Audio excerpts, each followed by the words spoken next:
মনে করেন ওর সাথে থাকার পর আমার প্রথম রাতেই মনে করেন আমি 1 সপ্তাহ হসপিটাল, আমার অবস্থা খারাপ। প্রথম যেদিন ওর সাথে এক ঘরে ছিলাম তখনই মনে করেন আমি 1 সপ্তাহ হসপিটাল। তখন ওর মা বাবা কি করলো, বললো যে আচ্ছা ওই বাসায় থাকা লাগবো না, তোরা তোর বোনের বাসায় ওরে নিয়ে চলে যা। আমার নাম মিম। মিম, বয়স কত মিম? এই 18 চলতেছে। এখন 18 চলছে। আপনি কি একটু শারীরিকভাবে অসুস্থ? জি। আপনার কথা শুনে মনে হচ্ছে, কারণ একটু দুর্বল লাগছে আপনাকে। জন্ম জেলা কোথায়? আমার জন্ম জেলা নারায়ণগঞ্জ। নারায়ণগঞ্জ থেকে আপনি আসছেন আজকের এই স্টোরিটা বলার জন্য? জি। ওকে, আর কিছু বলতে চাচ্ছিলেন? আর আমার বাবার বাড়ি কিন্তু মুন্সিগঞ্জ, কিন্তু আমি জন্ম নিয়েছি নারায়ণগঞ্জে, বড় হয়েছি নারায়ণগঞ্জে, ইভেন আমি এখন নারায়ণগঞ্জেই আছি। আচ্ছা, তো মিম শুরু করেন আপনি যেখান থেকে বলতে চান। খুব অল্প বয়সে যতটুকু শুনছি, এখনও আম্মুর কাছে শুনি যে আমার জন্মের পর থেকেই আমার বাবা তত একটা খুশি না, আমার নিয়ে অনেক ঝামেলা করতো। তো আমার মা কষ্টসিদ্ধে আমার যখন 7 কি 8 বছর, এর মধ্যে আমার একটা ভাই হয়। তো এই ভাইটা হওয়ার পর, হ্যাঁ, আমার আগেও আমার একটা ভাই হয়েছিল, কিন্তু ওটা হয়েছে মৃত। জি। কি করতো আপনার বাবা? আমার বাবা তখন আর কি আমার দাদার হোটেল ছিল, ওই হোটেলে থাকতো। আচ্ছা। আর এভাবে উনি গাড়ি চালাইতো। আচ্ছা আচ্ছা, ওকে। তো আমার বাবা যখন মনে করেন আমার বয়স 7, আর আমার ভাইয়ের বয়স এই ধরেন 2 কি 2.5 এরকম হবে, তখন আমার বাবা আমাদের ফালায় কি অন্য জায়গায় বিয়ে করে। আপনার বাবা? জি। আমার বাবা আমার মার অজান্তেই অন্য জায়গায় বিয়ে করে। যখন আমার মা জানতে পারে আর কি, তখন জিজ্ঞেস করে তুমি কি এটা করছো পরে। আর আমার মার বিয়ের পর থেকেই মনে করেন যখন আমি হইলাম, আমার ভাই হওয়া অবধি ঠিক ছিল, যখন আমি হইলাম এরপর থেকে আমার মারে মারধর। আচ্ছা। মারে তো অনেক মারধর করছে। এরপর এরকম করে সংসার চলতেছে। আমার ভাইয়ের যখন 2 থেকে 2.5 বছর বয়স, আমার ধরেন 7 বছর বয়স, তখন আমার মার পারতেছিল না। এর মধ্যে আবার শুনছে যে বিয়ে করছে। তো আমার মা তো থাকার আর কোনো প্রশ্নই আসে না। আমার মা আমারে আর আমার ভাইয়ের নিয়ে কিচ্ছু না বলে নানু বাড়ি চলে আসে। এরপর আব্বু মনে করেন বিচার টিচার ডাকাইছে যে ও চলে যাবে কেন, ওরে বলো যে না যাইতে। তো আমার মা বললো তুমি এরকম করছো, তুমি বিয়ে করছো, শাদি করছো, আমার তো এখন আর কোনো দরকার নাই। তারপর যাই হোক মা গেছিল, আমাদের নিয়ে গেছিল বাবার বাড়িতে। যাওয়ার পর মারে আবার অনেক মারধর করতো। আর মারধর করতো, যতবার মারধর করতো আমার ভাইটার অনেক আদর করতো, কিন্তু আমার সামনে রেখে মারধর করতো। তো আমার ভাই যখন মনে করেন অনেক ছোট ছিল, তো আমার ভাইও তেমন একটা খানা দানা ঠিক মতো পাইতো না, আর আমার তো দেখতেই পারতো না আমার বাবা। তো আমার মা এসব সহ্য করতে না পারে আমার নানু বাসায় চলে আসে। নানু বাসায় চলে আসার পর ওই সময় আমার নানু অনেক গরিব ছিল, ওই ধানের মেলে কাজ করতো। আমার 2টা মামা আছে আর 3টা খালামুনি। তো আমার বড় খালামুনি অনেক আর কি জুয়া খেলে, এরকম হাজব্যান্ডের কাছে ওনার বিয়ে হয়েছিল। তো ওই খালু জুয়া খেলতো প্রায় সময়। আমার খালা এই বাসেই থাকতো, বেশিরভাগ নানু বাসায় থাকতো। আবার আমার মার কপালও এরকম হইলো। আর মেজো খালায়ও যদিও একটু আল্লাহ দিলে ভালো নামাজি কালামি ব্যক্তির কাছে বিয়ে হয়েছে, কিন্তু উনি বাবার বাড়ির কথা শুনতে পারতো না। তো উনি মোটামুটি শান্তিতে ছিল। তো আমার মা ভাবতো যে আমার বড় বোনটা এভাবে কয়েকদিন পর পর বাবার বাসায় এসব থাকে। আমার ভাই 2টা, একটা মই চাষ গেছে। আচ্ছা। আর মই চাষ গেছে আমার মার আমার মা যেমন কিছু আমার বাবার সংসারে থাকতে টুকিটাকি যেগুলা রাখতো ওগুলা জমাইতো বাবারে না জানায়া। তো ওইভাবে জমাইতে যেমন অনেকগুলা টাকা করে মামারে দিছে। তো মামা ওদিক থেকেও গেছে, মামা নিজেও কিছু জোগাড় করে গেছে। তারপর মনে করেন মামা মই চাষ, ছোট একটা খালা আছে, ছোট একটা মামা আছে, আর আমরা 2 ভাই বোন। এর মধ্যে বড় খালাও মনে করেন এই বাসায় থাকে, আমার মা ওই বাসায় থাকে। তারপর বড় খালার ঝামেলা শেষ করে বড় খালার বাসায় পাঠিয়ে দিছে। আর আমার আম্মু বলতেছে, আমার আম্মু তখন কাঁথা সেলাইতো। আচ্ছা। কাঁথা সেলাই করে সংসার করতো, দর্জি কাজও জানতো, টুকটাক করতো। পাশের বাড়ি একজন বুদ্ধি দিল যে তুই বাইরে চলে যা। আপনার মাকে বুদ্ধি দিল? জি। তখন কি বাবার সঙ্গে থাকতো না আলাদা হয়ে গেছে? না, তখন তো আমার মা আলাদাভাবে আইসা পড়ছে। আচ্ছা আচ্ছা, মানে আপনারা কি মার সঙ্গে থাকতেন না বাবার সঙ্গে? মার সঙ্গে থাকতেন, দুই ভাই? হ্যাঁ, এর মধ্যে আবার অনেক কিছু হয়েছে কি, যখন আমার মা আইসা পড়ে তখন 3 মাস পর আমারে আবার নিয়ে যাওয়া হয় আমার ভাইটা। হ্যাঁ, আমার ভাইটা দুধের বাচ্চা, আমার ভাইটারে নিতে পারে না। আচ্ছা। তো আমারে নিয়ে যায়, নিয়ে বলতেছে যে তুই বাবার সাথে থাকবি না, তুই মার সাথে থাকবি। আপনাকে জিজ্ঞেস করেছে? হ্যাঁ, কিন্তু কোনো দিন এতটা আদর করে নাই। আমার দাদু বাড়ির সবাই আমারে যতটা আদর তখন আমারে করছে যে তুই আমাদের সাথে থাকবি, মানে আপনাকে রাখার জন্য মূলত। কিন্তু আমার রাখতে পারে নাই। মানে আপনি ডিসিশন দিয়েছেন না আমি মার সঙ্গে থাকবো? আমি ওদের কাছে বলছি হ্যাঁ থাকবো, যখন বলতাম যে না থাকবো না তখন রাইগা যাইতো আর কি, একরকম করতো আমার সাথে। পরে যখন বিচার বসলো তখন আমি বললাম আমি মার সাথে থাকবো। আপনি নিজে থেকেই বলেছেন? তখন কি স্কুলে যাইতেন, মানে ওই বয়স ছিল না? কয় বছর বয়স তখন? আমার বয়স 7 বছর। ও আচ্ছা, তার ক্লাস 1-2 পড়ার বয়স। হ্যাঁ। পড়াশোনা করতেন? হ্যাঁ, তখন আমি 3-তে পড়তাম। ক্লাস 3-তে পড়তেন। তো আপনি যেটা বলছিলেন যে আপনার মাকে বুদ্ধি দিল যে বিদেশ চলে যাওয়ার জন্য, হ্যাঁ, তারপর ওই আমার মা কি করলো, আমার মা মামারে জানাইলো যে আমি তো বাইরে যাবো, কিছু করতে পারবি কিনা। মামা ডাইরেক্ট বললো না। মা বললো আমার কিছু টাকা পয়সা লাগতো, এখন যদি তোরা না করে দেস তাহলে আমি কার কাছে যাবো। তোকে যে সময় প্রয়োজন ছিল আমি কি তোকে হেল্প করছি না আমার সংসারে থাইকা, এখন তোরা কিছু কর। তো আমার মামা ডাইরেক্ট না করে দিল। পরে আমার নানু বুঝাইলো যে দেখ তো মেয়েটা কই যাইব। এটা বুঝানোর পর মামাও কিছু দিল। তারপর হইলো যে মা এই কাঁথা সেলাই করা, দর্জি কাজ করা, মনে করেন 7-8 মাসে কিছু জোগাড় করলো। জোগাড় করার পরে মা এসব দিয়া ওই সেন্টারে এদিক সেদিক যাইয়া মনে করেন কিছুদিন পর মা বিদেশ চলে যায়। তখন আমি 8-এ পড়ি। আচ্ছা, ঠিক আছে। তো আপনাকে রেখে যায় কোথায়? আমার নানির কাছে রেখে যায়। নানির কাছে রেখে যায়, ঠিক আছে। নানুর কাছে, নানির কাছে ছোট মামা ছিল বাসায় আর ছোট খালা ছিল। তো আর আমার ভাইটারে আর আমার নানির কাছে রেখে যায়। আমার মা যাওয়ার 3 মাস পর আমার নানি মারা যায়। ওহো। আমার নানি মারা যাওয়ার পরে মনে করেন এখন তো আমার ছোট খালাটা সংসার হাল ধরলো। আমরাও খুব ছোট ছোট ছিলাম তখন। আমার মাদ্রাসায় দিল, স্কুল থেকে আইনা মাদ্রাসায় দিল। তখন ক্লাস 5-এ পড়ি। 5-এ পড়া অবস্থায় মনে করেন এখন আমার সামনে পরীক্ষা, এর মধ্যে আমার নানু মারা গেছে। আবার বলতেছে আমার ছোট খালামণির বিয়ে ঠিক হয়েছিল, 40 দিন যাওয়ার আগে বিয়ে দিতে হইব, নয়তো 40 দিনের পরে 18 মাস যাওয়ার আগে বিয়ে দিতে হইব। এগুলো কি বলেছে? এগুলো আর কি আশেপাশের লোকজন? হ্যাঁ, আশেপাশের লোকজন বলে যে মরার 18 মাস এগুলা বাছাবাছি করে আর কি ওনারা। তো এগুলা বলার পর কিছু করার নাই। নানির 40 দিন যাওয়ার পর 18 মাস যাওয়ার আগে আর কি 2 মাসের মধ্যে আমার খালামণিরও বিয়ে দিয়ে দেয়। তখন আমার কেবল 8 বছর, আমার ভাইটা 3 বছর। এরপর আমার নানু কি করবো, কিছু তো করার নাই। তো বড় খালার এক বড় মেয়ে যেটা আছে ওরে আনে, ও স্কুলে পড়তো। ও তখন এসএসসি দিছে, কলেজে ভর্তি হবে এমন সময় ওরা আইনা পড়ে। তো সংসারের হালটা ধরার পর মনে করেন কোনো মতে সংসারটা চলতেছে।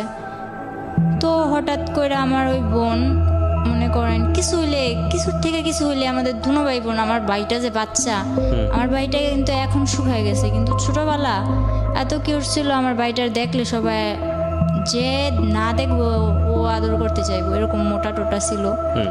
আমার ওই ভাইটার দিকে তাকায় ওর একবার মায়া হয়নি। ও শুধু শুধু মারতো, কথা থেকে কথা হইলেই মারতো। আর আমার তো কোনো কথাই নেই। ওরে আনা হয়েছে এই সংসারের কাজ করার জন্য। আমার মা বিদেশ থেকে ওর জন্য এক্সট্রা খরচ দেয়। আমার মামারা বলে দেখ মুক্তি তোর যা লাগবো আমাদের বলি, কিন্তু ও দুনো ভাই বোনের যাতে কষ্ট না। তখন মনে করেন আমার বোনটা কিছু থেকে কিছু লেগে তো যা তোর বাবার কাছে যা, বাবার কাছে পাঠাইতো। বাবা বলতো আমার কাছে আসছিস কেন, ডাইরেক্ট আমার কাছে আসার কি দরকার, মার কাছে থাকবি মার কাছে যা। মাও মাঝে মাঝে ফোনে বলতো তোর বাবার কাছে যা দেখ কিছু বলে কিনা, ওখানে থাকতে পারিস কিনা, এরকম কিছু বলতো মা। তো আমার মা ক্লাস 8-এ পড়েন তখন? না, তখন 5-এ পড়ি, পরীক্ষার সামনে। তো এরকম করতে করতে আর কি সারাদিন কাজ করতাম, শুধু আমি ক্লাসটা করার টাইম দিত আমার, আর বাকি সময় শুধু ঘরের কাজ করতো। বাকি সময় ঘরের কাজ করতাম। এমনকি আমার নানা এমন একটা সময় গেছে, আমি বাচ্চা মানুষ, যদি আমি আমার নানার কাপড় কাচা না দিতাম, আমার নানা পরিষ্কার জামা পরতে পারতো না। তখন আমি 5-এ পরীক্ষা দিব, 8-9 বছরে পড়ছি। এরপর মনে করেন আমি কোনো প্রাইভেট কোচিং টোচিং কিচ্ছু করতাম না। পরে পরীক্ষাটা দিলাম, এরকম করে পরীক্ষাটা দিলাম। এই সকালে উঠা কি আমি এত তাড়াতাড়ি কি থাল বাসনগুলো ধুতে পারবো? ও রাত্রে 11টা বাজলো, আমি ঘরের মধ্যে পানি আইনা কলসের মধ্যে কইরা ঘরে পানি আইনা বোলের মধ্যে নিয়ে ওই থাল বাসনগুলো ধুয়ে রেখে যেতাম। এরকম একটা অবস্থা ছিল। আশেপাশের নানুরা কি করতো, আমার কাছে আমার কথা বলতো, আর ওই আমার খালাতো বোনের কাছে আমার খালাতো বোনের কথা বলতো। আমারে বুঝাইতো, দেখ মুক্তি তো তোদের সাথে এরকম করে, মুক্তি ভালো না, এটা ওইটা এরকমভাবে চলবি, ওইরকমভাবে চলবি। আর মুক্তি আবারে বুঝাইতো যে এই দুটার বাপের বাড়ির কাছে, বাপের কাছে পাঠাস না কেন, রাখছস কেন তোদের কাছে, এরকম করে আর কি হালটি মারতো। তো বাসার মধ্যে আমার প্রায় 14টা, আজ তো মিল্লা 14টা নানি, একজনে এক কথা বলতো। তো ওই সময় বাচ্চা মানুষ ছিলাম, তো মনটাও প্রায় নষ্ট হয়ে গেছিল। পরীক্ষাটা দিলাম, ইনশাল্লাহ ওর বোন একটা, আমার খালাতো বোন আরেকটা, মুক্তির ছোটটা আমার সাথে পরীক্ষা দিছে, ওর থেকে ভালো ভালো নম্বর পাইছি। কিন্তু দুর্ভাগ্যবশত আমার শেষ পরীক্ষা যেদিন, ইসলাম ধর্ম পরীক্ষার দিন, আমার অ্যাক্সিডেন্ট হয়। ওকে। যে অটো দিয়ে গেছি ওই পুরো অটোটা অ্যাক্সিডেন্ট হয়, কিন্তু আমার বেশি হয়। আমার ডান হাতের এই আঙুলটা ভাঙা যায়। ভাঙা যাওয়ার কারণে আমি সবটাতে ভালো পাইলেও ওই পরীক্ষাতে আমি কিছুই পাই নাই। তো বাসায় এগুলো নিয়ে অনেক কিছু হয়েছে, যে পরীক্ষায় ফেল গেছে, এটা গেছে, ওইটা গেছে। তো আমার মারে বলতো কি যে আমি আমার মার সাথে কথা বলতে চাই না। কিন্তু আমার মা যখন জিজ্ঞেস করতো যে আমার মেয়ের কাছে দে, ছেলের সাথে তো কথা বলেই, ও তো বাচ্চা মানুষ, ও কি বলবো। তো আমি তো বুঝি, এজন্য আমার সাথে কথা বলতে দেয় না। এরকম করে অনেকদিন গেল, যাওয়ার পর আমার আলিটেক মাদ্রাসায় দেওয়া হইলো। মাদ্রাসায় থাইকা পড়মু, তো ওখানে থাইকা পড়তাম, কিছুদিন পড়ালেখা করলাম ওখানে থাইকা। তো ওখানে একটা ছেলে দেখতাম কি মাদ্রাসার বিল্ডিংয়ের কাজ করতো। তো আমার ব্যাপারটা উনি কিছু কিছু হয়তো কারো কাছ থেকে জানছে, যে আমার মা বিদেশে এরকম ওইরকম। আগে আমার অনেক জিজ্ঞেস করতো, আর এখন আমি এরকম দেখতেছেন, তখন কিন্তু আমার 12 বছর বয়স যখন, তখন আমি পুরো একটা, ধরতে গেলে আমার ভুটকি ছাড়া কেউ কথা বলতো না, এরকম আমি একটা মেয়ে ছিলাম, একটা হাতির মতো ছিলাম। ধরতে গেলে আমার হাতি বলতো সবাই, এরকম ছিলাম। টমেটো বলতো, অনেক সুন্দর ছিলাম। পরে বলতেছে কার কাছ থেকে এগুলো শুনছে, আমার ফ্যামিলির ব্যাপারে শুনছে। শোনার পর আমার একদিন বলতেছে, মাদ্রাসা থেকে বের হওয়ার পর 1 সপ্তাহ পর ছুটি নিয়ে বাসায় আসবো। বলতেছে যে আমি তো তোমার ফ্যামিলির ব্যাপারে সবই জানি। কে বলছে এটা? ওই ছেলেটার সঙ্গে আপনার কথা হতো? কথা হইতো না, কিন্তু কিছু রাখছে। আচ্ছা, কি নাম ছিল ছেলেটার? ফারুক। হ্যাঁ, ওই মিস্ত্রির কাজ করতো? হ্যাঁ। আচ্ছা, রাজমিস্ত্রি। হ্যাঁ। পরে ও আমার ডাকার পর আমি যখন গেলাম, বললো যে আমি তো এরকম এরকম তোমার সম্বন্ধে সবই জানি। তো বললাম তো আপনি জানেন আমার কি। আর আমার একটা স্বভাব ছিল কি, ছোটবেলা যতই আমার মারধর করুক আর যতই যাই করুক, একটা অনেক গুরুত্বপূর্ণ আমার কথা বলতেছে, কিন্তু আমি ঘোড়ার মতো ফালাইতেছি, মানে আমার কোনো কেয়ার নাই হচ্ছে না। তো উনি ওনার মতো বইলা গেছে, আমিও আইসা বসছি। এরপর আমার মা বিদেশ থেকে ছুটিতে আসে। ছুটিতে আসার ঠিক একদিন আগে আমার মামা 50,000 টাকা পাঠাইছিল। তো আমার নানা আবার কি করছে, ওগুলা ঘরে না রাইখা ওগুলো আমার খালামণি গো বাসায় রাখছে। আচ্ছা। আর আমার খালাতো বোন যেটা আছে, ওটা বড় খালাদের ঘর তুলবো, এজন্য ওগো বাসায় গেছে। তো আমি যেমন পারছি তেমন মনে করেন লবণ টবণ বেশি দিয়া শাক রান্না করছি। তো আমার নানা কান্না করে আর বলে যে মুক্তিরে তো আমি আনলাম, কিন্তু কোনো সায় পাইলাম না।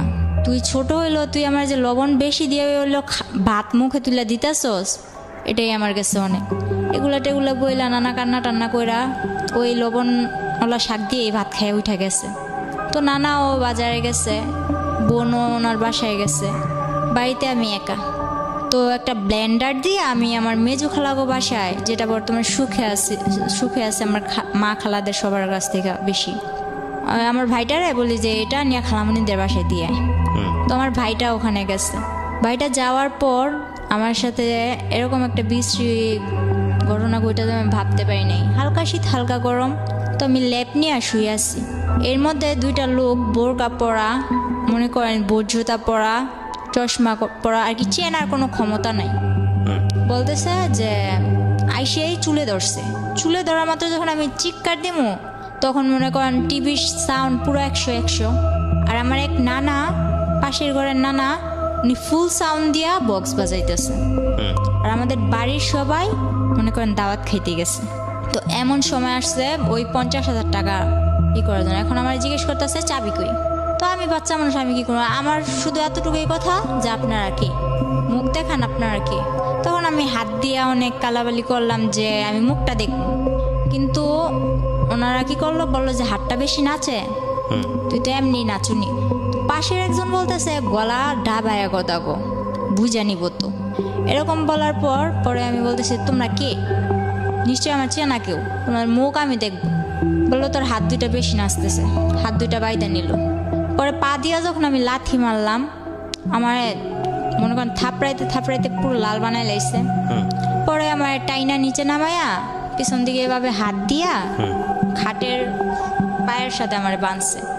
এখন পা দিয়া লাইতেছে দেখে বলে যে পাটা বেশি নড়ে, পাটাও বাঁচছে। শেষে বেশি রকম চিল্লাইতেছে দেখা বাড়িতে তো কেউ নাই, সুযোগ আরো ভালো পাইছে, আমার মুখটাও বাঁচছে। বাঁধার পর মনে করেন কিছুদিন আগে নানা নতুন ফ্রিজ কিনছে, ফ্রিজটার মধ্যে একটা দাম করে লাথি মেরে বললো কি যে সুখ বেশি হয়ে গেছে, ফ্রিজও আনছে ঘরে। এটা বইলা ড্রয়ারটা ভাঙছে, কিছু পায় নাই। না পাওয়ার ফলে আমার 2-3টা লাথি মাইরা আমার পায়ে নুপুর ছিল, ওই নুপুরগুলা নেয় নাই, কিন্তু কানে যে দুলগুলা ছিল ওগুলা নিয়ে গেছে। কিছুদিন আগে আমার মা পাঠাইছে। তো এরকম করে নিয়ে যাওয়ার পর আমার মা আসার একদিন আগের ঘটনা এটা। পরে মনে করেন ওনারা চলে যাওয়ার পর অনেক কান্দা, ওনারাও দরজা দিয়ে বের হয়েছে, পিছনের দরজা দিয়ে বের হয়েছে, সামনের দরজা দিয়ে আমার এক আত্মীয় আমার দেখা চিৎকার দিয়ে আমার খুলছে। তো পুরা গ্রাম একটা হস্তনস্ত বিষয় হয়ে গেছে। পরে আমার মা আসলো, মা আসার পর মা একদিন পর আসলো, আমি অসুস্থ, আমার মারতে মারতে প্রায় অসুস্থ বানাই ফেলছে একেবারে। মা আসার পর এখন প্রশ্ন দাঁড়াইছে একটা, আমার কানের দুলগুলা নিল কিন্তু নুপুরগুলা নিল না কেন? এটা সবই আমার একটা নাটক। আচ্ছা, মা বলতেছে আপনার এটা সম্পূর্ণ নাটক? না, মা না। তাহলে মার কাছে বাড়ির সবাই বলতেছে, ওই আমার খালাতো বোন বলতেছে যে ওর এটা সম্পূর্ণ নাটক, আমি আমার বাসায় গেছি এই কারণে ওই নাটকটা করছে। ওর বাসায় গেছে ওদের ঘর তুলবে এজন্য, আমি কেন নাটক করতে যাব? এরপর মনে করতেছেন, তাহলে আমি বললাম যে আচ্ছা আমি যদি নাটকই করি, আমি আমার মুখ বাঁধতে পারবো, আমার পা বাঁধতে পারবো, কিন্তু আমার হাতটা বাঁধবো কি করে? আমি হাতটা যে পিছনে নিয়ে এইভাবে বাঁধছে ওটা তো আমার দ্বারা সম্ভব না। পরে বলতেছে তোর ভাইয়েরই দিয়া করাইছিস। তো আমার ভাই তো না না না, আমি এই কাজ করি নাই, আমি কেন করবো, আমি তো খালামুনিকে বাসায় ছিলাম। এখন আমার মা আসছে, আমার মার সামনে তো আমার মারতেও পারে না, কিছু করতেও পারে না, খালি চোখ রাঙায়। তো মা কিছুটা অনেকটা না বুঝতে পারলো, কিছুটা অন্তত বুঝতে পারছে। মা বললো যে মুক্তি কি হয়েছে, তুই এরকম করতেছিস কেন? কয় না কিছু হয় নাই। পরে বললো যে খালামুনি আমার জন্য আনছো কি, তোমার তো আমি চেন আনতে বলছি। তো আমার মা তেমন কিছু আনতে পারে নাই। ওই মুক্তি আপার আম্মু যেটা আমার বড় খালামুনি, ওনারই মাথায় পানি জমছে। তো ওখানে আমার মা 40,000 টাকা দিয়া দিচ্ছে। এরকম করতে করতে ওই আমার খালাতো বোনের চেনটা দিয়ে দিল, তা তো ওনার মন বললো না। এরপর মনে করেন আমার মামা বিদেশ থেকে আসলো। মামা বিদেশ থেকে আসার পর বিয়ে করানোর জন্য আমার মা আর কি অনেক কিছু করলো, যে ভাই বিদেশ থেকে আসছে, ভাইয়ের বিদেশ আর পাঠামো না, বিয়ে করাই দিব। তো মামা বলতেছে আমি বিয়ের পর বিদেশ যাবো। পর বলতেছে আচ্ছা ঠিক আছে তুই বিয়ে কর। তো আমার নানুদের পছন্দ দিয়ে আমার মামার বিয়েটা করানো হয়।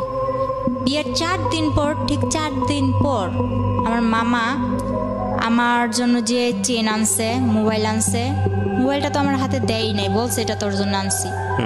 ওই চেনটা আমার কাছে চাইলো যে মামা তোর চেনটা দিত।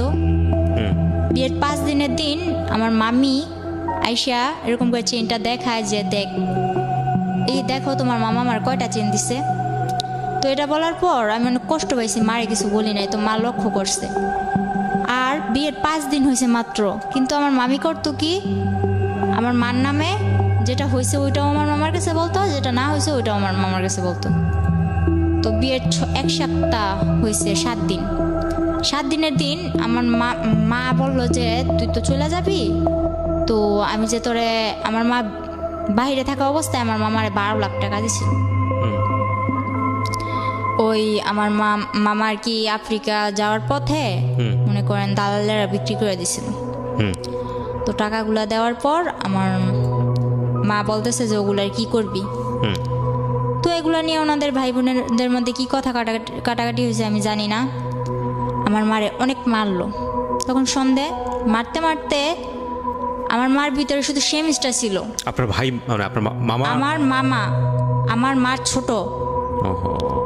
ঠিক আছে, তখন যখন আমার মার এই অবস্থা করছে, বাহিরে কিন্তু অনেক লোক, চেনা অচেনা অনেক লোক। আমি যখন আমার ওন্নাটা আমার মার গায়ে দেই, তখন আমার মামা আমার দিকেও আকর্ষণ করে, হাত বাড়ায়। তখন আমার মা বলে যে দেখ তুই আমার যা যা করছস, আমার মেয়েটারে কিছু করিস না। এটা বলার পর আমার মামা একটা ইস্যু ধরলো কি, যে তোর মেয়ে তো ছেলেদের সাথে লাইন করে। তখন আমি বুঝতাম না কোনটা লাইন করা বলে আর কোনটা ফাইন করা বলে, এত কিছু বুঝতাম না। ছেলেদের বিষয়টা তখন আমার মাথায় ছিলই না। ওই কার থেকে শুনছে যে ওদিকের ফারুকের সাথে আমি কথা বলি, এতটুকুই। এরকম করে বলার পর আমার মা রাগের মাথায় হয়তো তোর যখন কেউ সেফ ফেলাইব না তো তুই দেখাই দি। আপনাকে বললো? এই কথাটা আমার মা বলছিল, কিন্তু এখন আমার মা বলতেছে যে আমি এরকম কিছু বলিনি। যাই হোক, আপনাকে এটা বলার পর আপনি কি করলেন? পরে আমার মনে একটাই জিদ কাজ করতেছিল যে আমার মা আমার এটা বলছে, আমার মামা আমার মারে মারলো, কেন মারলো, এই যেটাই কাজ করতেছিল। তো একদিন ওই ফারুক কার থেকে জানি নাম্বার নিয়ে আমার মার মোবাইলে ফোন দিল। ফোন দেওয়ার পরে ফোনটা আমি রিসিভ করলাম। বলে কি করতেছো? আমি চকলেট খেতেছি। আমার কথা উড়া উড়া, চকলেট খেতেছি। পরে বলতেছে যে তুমি তো মাদ্রাসায় আসো না, কি ব্যাপার? পরে আমি বলতেছি যে আসি না আসি ওটা আমার ব্যাপার। পরে যখন আমার মা চিল্লাচিল্লি করতেছে, মা কান্নাকাটি করতেছে, এটা দেখে বলতেছে আসো চলো আমরা একদিন ঘুরতে যাই। তো আমি আমি তোর লগে কই ঘুরতে যাবো? তুই কি আমার বিয়ে করবি? তুই কি আমার বিয়ে করবি যে তোর সাথে আমি ঘুরতে যাবো? উনি কি তুই করে করতেন নাকি ঘটনার পরে তুই করলেন? তুই করেই বলতেন? না, ওরা আমি তুই করেই বলতাম। আচ্ছা, তারপর? পরে বলতেছে হ্যাঁ তোমায় আমি বিয়ে করবো। তো আমি বললাম আচ্ছা ঠিক আছে রাখ, এতটুকুই। তো ও এই কথাটা মনের ভিতর গাইথা নিচ্ছে যে তুই কি আমার বিয়ে করবি। তো আমি কিন্তু এত কিছু মনে করিনি। এরপরের দিন 14ই ফেব্রুয়ারি, ঠিক আছে, ওই দিন 14ই ফেব্রুয়ারি ছিল। মাদ্রাসায় তেমন কোনো অনুষ্ঠান ছিল না, কিন্তু আর কি বান্ধবীরা একরকম জামা পরা, তারপর হইলো যে সব একরকম ড্রেস ফেরা, কিছু একটা আর কি খাবার দাবারের আয়োজন করবো এরকম। তো 14ই ফেব্রুয়ারির দিন আমি বাসা থেকে বের হই। মনে করেন মোটামুটি আমার হাতে আংটি ছিল, ব্রেসলেট ছিল, পায়ের নুপুর, পায়ের আংটি, গলায় চেন, দুল এসব ছিল স্বর্ণের। তো এগুলা পয়রা টয়রা বের হয়েছি। তো আমার মার, আমি একটা মেয়ে, আমার মার তো অনেক আউস আছে না। তো আমি অনুষ্ঠানে যাইতেছি, আমার মা নিজের হাতে আমার সাজাই দিছে। তো যাওয়ার সময় আমি আমার মার কাছে টাকা চাই। আমার মা বলে যে টাকা নাই। আমি আমার মার আবার মামা মারার পর দাঁত ব্যথা হয়ে গেছিল, বলতেছে 500 টাকা আছে, এই টাকাটা নিয়ে আমি যাম, ডাক্তার কাছে যাম। তো আমি বললাম আমি এটা নিয়ে যাম। মা বললো না। তো আমি বলতেছি আমি এটা নিয়েই যাম। মা বলতেছে না, এটা বললো মা মাঠে গেছে। তো মাঠে যাওয়ার পর আমি ওই টাকাটা নিয়ে মাদ্রাসায় যাই। মাদ্রাসায় যাওয়ার পর ওখানে তেমন কিছু হয় নাই। মাদ্রাসায় যাওয়ার পথে ওই ফারুক বলতেছে কি হলো তোমার গাল টাল এরকম লাল কেন? পরে বলতেছে গাল টাল লাল কেন? এর আগের দিন আবার মার সাথে ঝগড়া লেগে আমার খালামুনিও আমার 2-3টা থাপ্পড় দিছিল। কোন ক্লাসে পড়তেন তখন আপনি যখন এগুলো? তখন আমি 6-এ। এত অল্প বয়সে? আচ্ছা, 6-এ। পরে মনে করেন 7-এ প্রায় উঠমু। তখন ও কি করলো, ফেব্রুয়ারি দিকে ও বললো যে চলো কই তোমার ডাক্তার কাছে নিয়ে যাম। তো আমি বললাম ডাক্তার কাছে যাবো। তখন ওই সময় আবার আমার মা মনে করেন, তখন আমার মা দেশে ছিল কিন্তু বাইরে যাওয়ার উদ্দেশ্যে। তো আমার মা বলতেছে যে আমি তো চলে যাবো, তুই তাড়াতাড়ি চলে আসিস। তো বলতেছে যে চলো। তো আমি বললাম যে কই যাবো? কই ডাক্তার কাছে। তো আমার একটা অভ্যাস ছিল কি ছোট থেকে, আপনি আমি চিনি না জানি না, আপনি যদি বলেন যে আয় ঘুরতে যাবো, ঠিক আছে আমি ঘুরতে যাবো। আপনি যেই হন ঘুরতে তো নিয়ে যাবেন। পরে মনে করেন এরকম করতে করতে ও 2-3 বার বলার পর ওই 14ই ফেব্রুয়ারির দিনই আমারে বলল যে তুমি আসো। তো আসতে বলল, এরপর আমার কিচ্ছু মনে নাই। ও নাকি ও আমার নিয়ে যাওয়ার পর আর কি বলছে যে আমার ডাক্তারের কথা বলে ও নিছে, কিভাবে নিছে, কোত্থেকে নিছে এটাও আমার মনে নেই।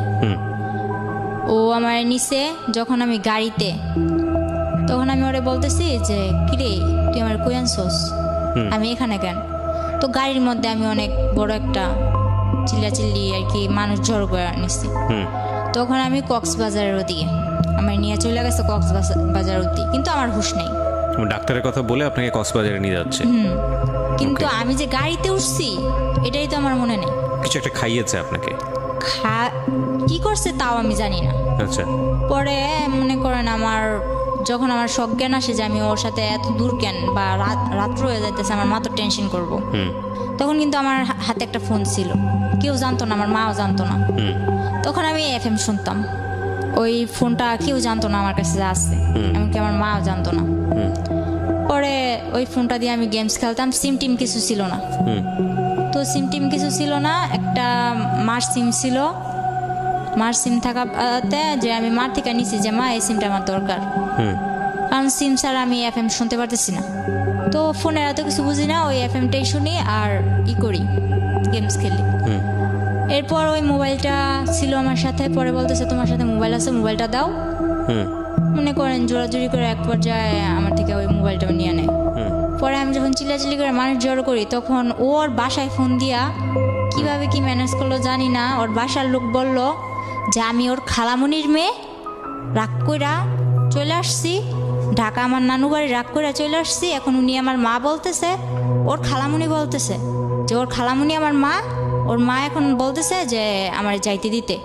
আমি একটু পাগলা টাইপের, আমার কিছু মনে থাকে না, তো আমার জিজ্ঞেস করতেছে তোমার বাড়ি কই। তখন আমি এটাও বলতে পারতেছি না যে আমার বাড়ি কই।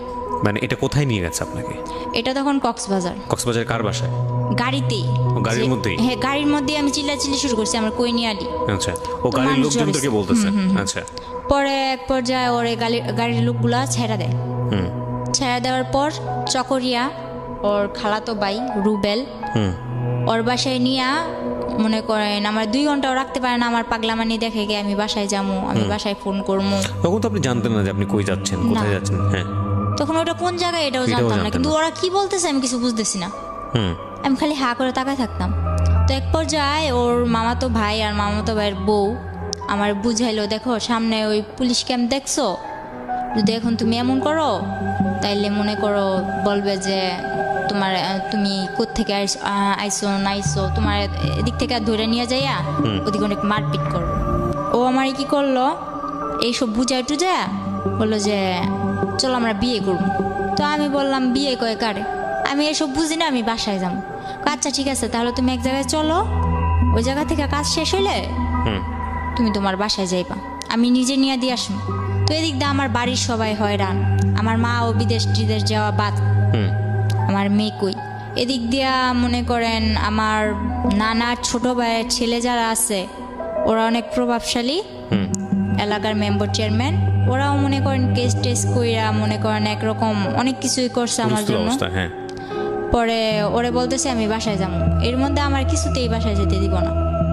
পরে নিল কাজী অফিসে, তো আমি বুঝতে পারি নাই যে এটা কাজী অফিস। কয়েকটা লোক আসলো, ওর মা, ওর বাবা, ওর মামা, ওর আরো 2-1 জন আত্মীয় ওখানে সবাই উপস্থিত ছিল। তো আমার যে সময় বিয়ে হয় তখন কিন্তু আমি হাফ প্যান্ট পরি, এরকম অবস্থা। তো বিয়ে করে আপনাকে, জোর করে আপনাকে বিয়ে করে। আমি ওর খালাতো বোনের সাথে খেলি, ওখান থেকে ডাক দিয়ে আমারে মনে করেন ও আমারে বিয়ে করে, কিন্তু আমি বুঝতে পারি না ওরা কি বলতেছে, এটা তো আমি বুঝি না। তো সবাই মিলাদ পড়তেছে, আমিও মনে করেন মোনাজাত ধরে মিলাদ পড়তেছি। আমার মোনাজাত ধরতে গেল, আমি মোনাজাত ধরলাম, আলহামদুলিল্লাহ বলতে বললো, আমি আলহামদুলিল্লাহ বললাম, কবুল টবুল কিছু না, শুধু আলহামদুলিল্লাহ। এরপর সবাই মিষ্টি খাইতেছে, আমিও চাই মিষ্টি নিলাম, খাইলাম, কিন্তু এটা যে আমার বিয়ের মিষ্টি আমি জানি না। তো এর পরের দিন যখন মনে করেন ওরে আর আমার এক রুমে থাকতে দেয়, ওর খালাতো ভাইয়ের বউ, ওর মাও আমারে বুঝায়, তখন আমি বললাম মানে কি, আমি তো থাকবো না। এরপর আমার অনেক কান্নাকাটির পর আমি আমি আমি আমি আমার বাসায় যাবো, আর কিছু জানি না, ব্যাস এতটুকুই। পুরো একটা বিশৃঙ্খলা বয়ে লাইছি, ওকে পুরো পাগল বানাই লাইছি। পরে বললো যে ও তো তোমার বিয়ে করা স্বামী, এখন যদি তুমি এরকম করো তাহলে তো তোমার পুলিশে দেওয়া হইব, তুমি স্বেচ্ছায় বিয়ে করছো, এখন তুমি এরকম করতেছো। তো আমি বললাম আচ্ছা, আমি যতটুকু জানি বিয়ে করতে আমার বাবার নাম লাগবো, মার নাম লাগবো, এগুলো কোথায় পারলি? আমার তো বিয়ে করছোস, কিন্তু এগুলো কোথায় পাইলি? পরে দেখলাম কি একটা ভুয়া। তখন আমার বয়স কেবল 12, অথচ আমার বয়স দিছে 22-এর উপরে। একটা জন্ম নিবন্ধনের কার্ড বানাইছে, গ্রামের নাম যেমন আমার গ্রামের নাম কুলকেতচর, কিন্তু ওখানে কুলকেতচর, আলিটেক এরকম করে আর কি অনেক ভুল। একটা জন্ম নিবন্ধনের কাগজ বানায়া কাবিন টাবিন কইরা 3 লাখ টাকা কাবিনে আমার বিয়ে করছে। 5 লাখ টাকা কাবিন, 3 লাখ টাকা উসুল, 2 লাখ টাকা বকে, এরকম ভাবে আমার বিয়ে করছে। বিয়ে করার পর আমি বললাম এসব তো আমি মানি না। পরে আমারে মনে করেন অনেক বুঝায় টুজায়া বললো যে কি করবা। তারপর বললো আচ্ছা তুমি ওর সাথে থাকো, থাকার পর কয়েকদিন পর তোমরা আবার তোমাকে বাসায় চলে যাবে। আচ্ছা ঠিক আছে, ওর সাথে থাকলাম। মনে করেন ওর সাথে থাকার পর আমার প্রথম রাতেই মনে করেন আমি 1 সপ্তাহ হসপিটাল, আমার অবস্থা খারাপ। প্রথম যেদিন ওর সাথে এক ঘরে ছিলাম তখনই মনে করেন আমি 1 সপ্তাহ হসপিটাল। তখন ওর মা বাবা কি করলো, বললো যে আচ্ছা ওই বাসায় থাকা লাগবো না, তোরা তোর বোনের বাসা ওরে নিয়ে চলে যা। তো আমার ননাসের বাসাটা পাহাড় অঞ্চলে ছিল, ওখানে ছিলাম। থাকার পর ওখানেও কয়েকদিন থাকার পর আমার শ্বশুর বললো ঠিক আছে এবার আমি গ্রামের কিছু মানুষ জানাইয়া বউরে ঘরে তুলে নিয়ে আসি। তো এগুলো করার পর গ্রামের কেউ মানে না, যে ও না জানায় বিয়ে করছে, বউ ঘর তুলতে পারবো না, এটা ওইটা। তো আমার শ্বশুর কেউ না জানাই আমার ঘরে তোলে, কেউ জানে না। পরে এক পর্যায়ে যখন আমার ঘরে তোলার পরে আর এখন আমার শাশুড়িও মানতে পারে না। আমার ননদ যেটা, আমার 7টা ননাস, 5টা ননাস, 2টা ননদ, 1টা ভাসুর। তো এরপর মনে করেন ওরা আমার মানে না। যখন ওরা কেউ না মানে তখন আমার শ্বশুর আর ও আমার অনেক সাপোর্ট করে। তো আমার বিয়ের 19 দিনের দিন ও আমার ফোন করতে দিছে আমার বাসায়। যখন আমি ফোন করছি তখন আমি দুনিয়া পেয়ে এসেছি, এই বুঝি আমার নিয়ে যাইব। তো আমি ফোন করার পর যে ঠিকানা দেই, ওই ঠিকানা দেওয়ার পরে মনে করেন ওরা আমার ওই জায়গা থেকে আবার অন্য জায়গায় সরায় নেয়। ওরা অন্য জায়গায় ঠিকানা দিলে আবার ওই জায়গা থেকে আবার আরেক জায়গায় সরায় নেয়, এই অবস্থা। তো আমার বাড়ির লোক ওই চট্টগ্রাম পুরা ভাইজা খাইছে আমার জন্য, কিন্তু কিছু আমার খুঁজে পায় নাই। পরে এক পর্যায়ে আমার বাড়ির লোক বলতেছে তুই তো মিথ্যা কথা বলস, তুই তো মিথ্যা বলছস, তুই চট্টগ্রাম নাই, তুই অন্য জায়গায় আসছস। পরে আমার বাড়ির লোকেরও আর বুঝাইতে পারলাম না, সবাই এক পর্যায়ে। আর আমার গ্রাম এমনকি আমার মাও জানে যে আমি প্রেম কইরা লাইন কইরা চলে গেছি। ওই যে ঝগড়া হয়েছে, মামা এই কথা বলছে, ওই মামার কথা ধরে আমি প্রেম করছি, প্রেম করে চলে গেছি। সবাই যখন জানে আমি প্রেম করে চলে গেছি, সবাই আমার কথা এই কথাটা বলে। তো মাইনা নিলাম, আচ্ছা যাও, আমি প্রেম করে বিয়ে করছি, এখন কি করবো বলো। পরে এর মধ্যে জানি যে বুঝতে পারলাম আর কি আমার শরীরটা বেশি একটা ভালো না, কিছু খেয়ে পেটে রাখতে পারি না, আর মাথাও ঠিক মতো উঠাইতে পারি না। তো পরে শুনলাম যে আমি প্রেগনেন্ট। তখন তো মনে করেন আমার উপর আসমান জমিন কিভাবে ভাঙ্গা পড়ে, এরকম একটা অবস্থা। এরপরে ওরে বললাম, ওরে বলার পর ওর মা আর ওদের বাসায় নিয়ে চালের বস্তার উপরে ফেলায় আমার মায়ের এই বাচ্চা নষ্টই করতে হইব, নষ্ট করতে হইব মানে নষ্ট করতে হইব। আমার এক বান্ধবী বলল, ওর সাথে আমি ফোনে যোগাযোগ করলাম। কত বয়স ছিল তখন বাচ্চাটার? তখন আমার বয়স ছিল, বাচ্চাটার বয়স 2 মাস। তারপর পরে মনে করেন আমার বান্ধবী বলল যে বাচ্চাটা নষ্ট করিস না, সবকিছুর দায় দিতে পারবি আল্লাহর কাছে। ফারুক তখন কি করতো? তখন ও হোটেল চালাইতো। ইন দ্য মিন টাইম কি আপনার বাড়ির সঙ্গে যোগাযোগ হয়েছে, কথাবার্তা হয়েছে? হ্যাঁ হয়েছে। মেনে নিয়েছে বাড়ি থেকে? আমার বাড়ি থেকে তো কেউ মাইনা নেয় না। আমার বাড়িতে কোন ক্লাসে পড়তেন তখন আপনি? তখন আমি ক্লাস 7-এ। ওকে। ফারুকের সাথে আপনার বয়সের পার্থক্য কত ছিল? ওর আমার যখন 12 থেকে 13, ওর তখন 20। বাচ্চা নষ্ট করার প্রসঙ্গে আসছিল। তারপর অনেক মারধর করলো। তখন আমার বান্ধবীর কথা শুনে আমি বাচ্চাটা নষ্ট করলাম না। তো বাচ্চাটা নষ্ট করলাম না ঠিকই, কিন্তু বাচ্চাটা নিলে যে আমার কি হইব ওইটা তো মাথায় আসে নাই। শুধু ওই যে বলছে যে এটা আল্লাহর কাছে দায় দিতে পারবি না, এটা বলার পর আমি নষ্ট করলাম না। আমার মারে ফোন দিয়ে বললাম, মা আমার এসে নিয়ে যাও। তখন যখন আমি বাচ্চা নষ্ট করতে না চাইলাম তখন বলতেছে ওরা, আচ্ছা ঠিক আছে আপনাদের মেয়ে আপনারা এসে নিয়ে যান। এটা বলার পর আমার মা আর আমার আপন মামা যারা, তারা এখন কি করছে, এই যে বললো যে আমি প্রেম করে ভাইগা এসে পড়ছি, এজন্য আমার মারে ঘর থেকে মাইরা তারাই দিছে, আবার মারছে। আমি চলে যাওয়ার পর আবার মারছে, মাইরা আমার মারে ঘর থেকে বের করে দিছে। তো বাড়ির পাশে আমার এক চাচাতো নানা ছিল, আমার নানার ফুফাতো ভাই আর কি। তো ওই নানা আমার মারে জায়গা দেয়। জায়গা দেওয়ার পর ওনাদের ঘরে আমার মা থাইকা, এর মধ্যে আমার মা কি করলো, 4 লাখ টাকা দিয়ে একটা জায়গা কিনলো। তো জায়গাটা কিনছে ওই আমারই মামা লাগে মেম্বর, ওনার থেকেই জায়গাটা কিনছে। কেনার পর আমার মা ওদিকে ঘর দুয়ার তোলার ব্যবস্থা করতেছে।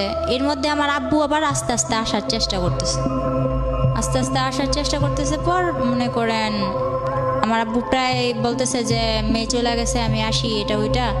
তো আমার মা বলতেছে না, লাগবে না। আর মা যখন এটা বললো তখন বললা, আচ্ছা ঠিক আছে লাগবে না, তো আমার যাতে আর দরকার না পড়ে। তখন বললো আচ্ছা ঠিক আছে, তোমার দরকার না পড়লে নাই, তুমি আইসো না।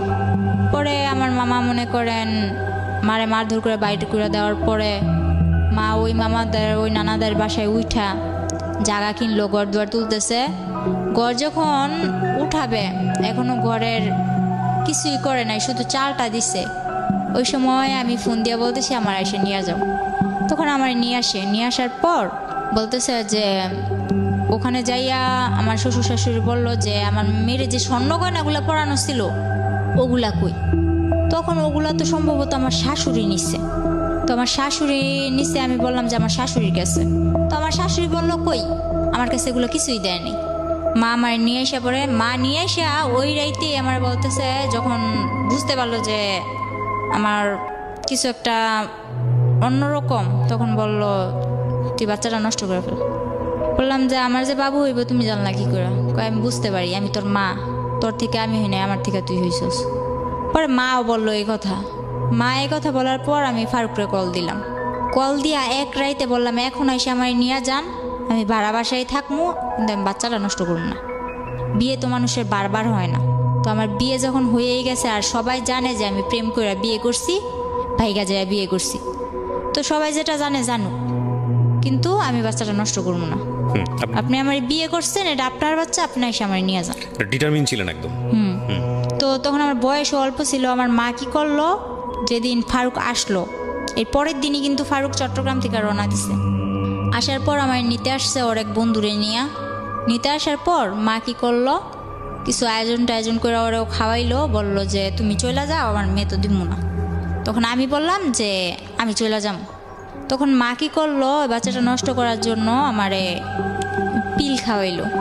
আমার গরম পানি করে খাওয়াইতে চাইছে অনেক জোরাজুরি করে, তো আমি গরম পানি করে খাই নাই। তারপর যখন এক পর্যায়ে আমার সাথে ধস্তাধস্তি করতেছে, পরে বললাম আচ্ছা খাবো, কিন্তু আমার ঠান্ডা পানি দিয়ে খাও। কিন্তু তখন আমি জানতাম না গরম পানি দিয়ে খেলে কী হয়, ঠান্ডা পানি দিয়ে খেলে কী হয়। কিন্তু আমি গরম পানি খামো না, তো আমার ঠান্ডা পানি দিয়ে খাও। ঠান্ডা পানি দিয়ে খাওয়াইলো, কিছু হইলো না। তো ওই রাতটা থেকে পরের রাত্রে আমরা আবার বাসে উঠলাম, শ্বশুরবাড়িতে যাই হোক শ্বশুরবাড়িতেই থাক।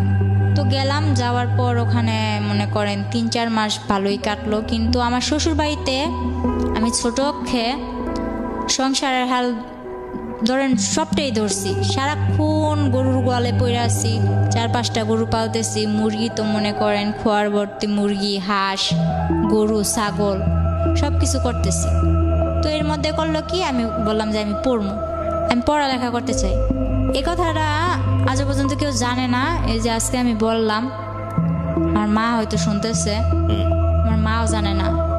ও আমার এই স্কুলেও ভর্তি করাইছে, ঠিক আছে, ওর বোনের সাথে আমার স্কুলেও ভর্তি করাইছে। তো স্কুলে ভর্তি করানোর পর ওখানে আমি ঠিকমতো ক্লাস করতে যাইতে পারতাম না, যেহেতু আমার বাড়িতে সংসারে কাজ করা লাগতো। আমি রান্না বান্না করতাম, রান্না বান্না করে গরুর কাজ করতাম, সংসারের যাবতীয় যা কাজ করে যদি সময় পাইতাম তাইলে আমি ক্লাস করতে যাইতে পারতাম। তো ওই সুখটা আমার কপালে বেশি দিন সয় নাই। মনে করেন কিছুদিন পর এই কাজ নিয়ে একটা ঝগড়া হইলো আমার ননদের মধ্যে। আর আমার ননদ অনেক ছেলেদের সাথে মনে করেন ফোনে কথা বলতো, আবার ফেসবুক এসব চালাইতো। তো ছেলেদের সাথে ওর অনেক ঘনিষ্ঠতা ছিল। পরে ও দোষ করতো, কিন্তু দোষগুলো আমার উপরে চাপাই দিত। আমার হাতে মোবাইল দিছিল তখন, ফারুক আমার হাতে একটা মোবাইল দিছে, ও বাইরে থাকলে আমার ফোন টোন দিত। তো কিন্তু আমি মোবাইলের কিছু বুঝতাম না। তো আমি বললাম কি যে তুমি যে আমার দোষটা পাও, তুমি পাইছো কি? যখন আমি একটু কড়াভাবে আমার ননদের আমি ধরলাম, তখন আমার ননদ আমার মারলো। ননদ আর শাশুড়ি মিলে দুইজনই মারলো।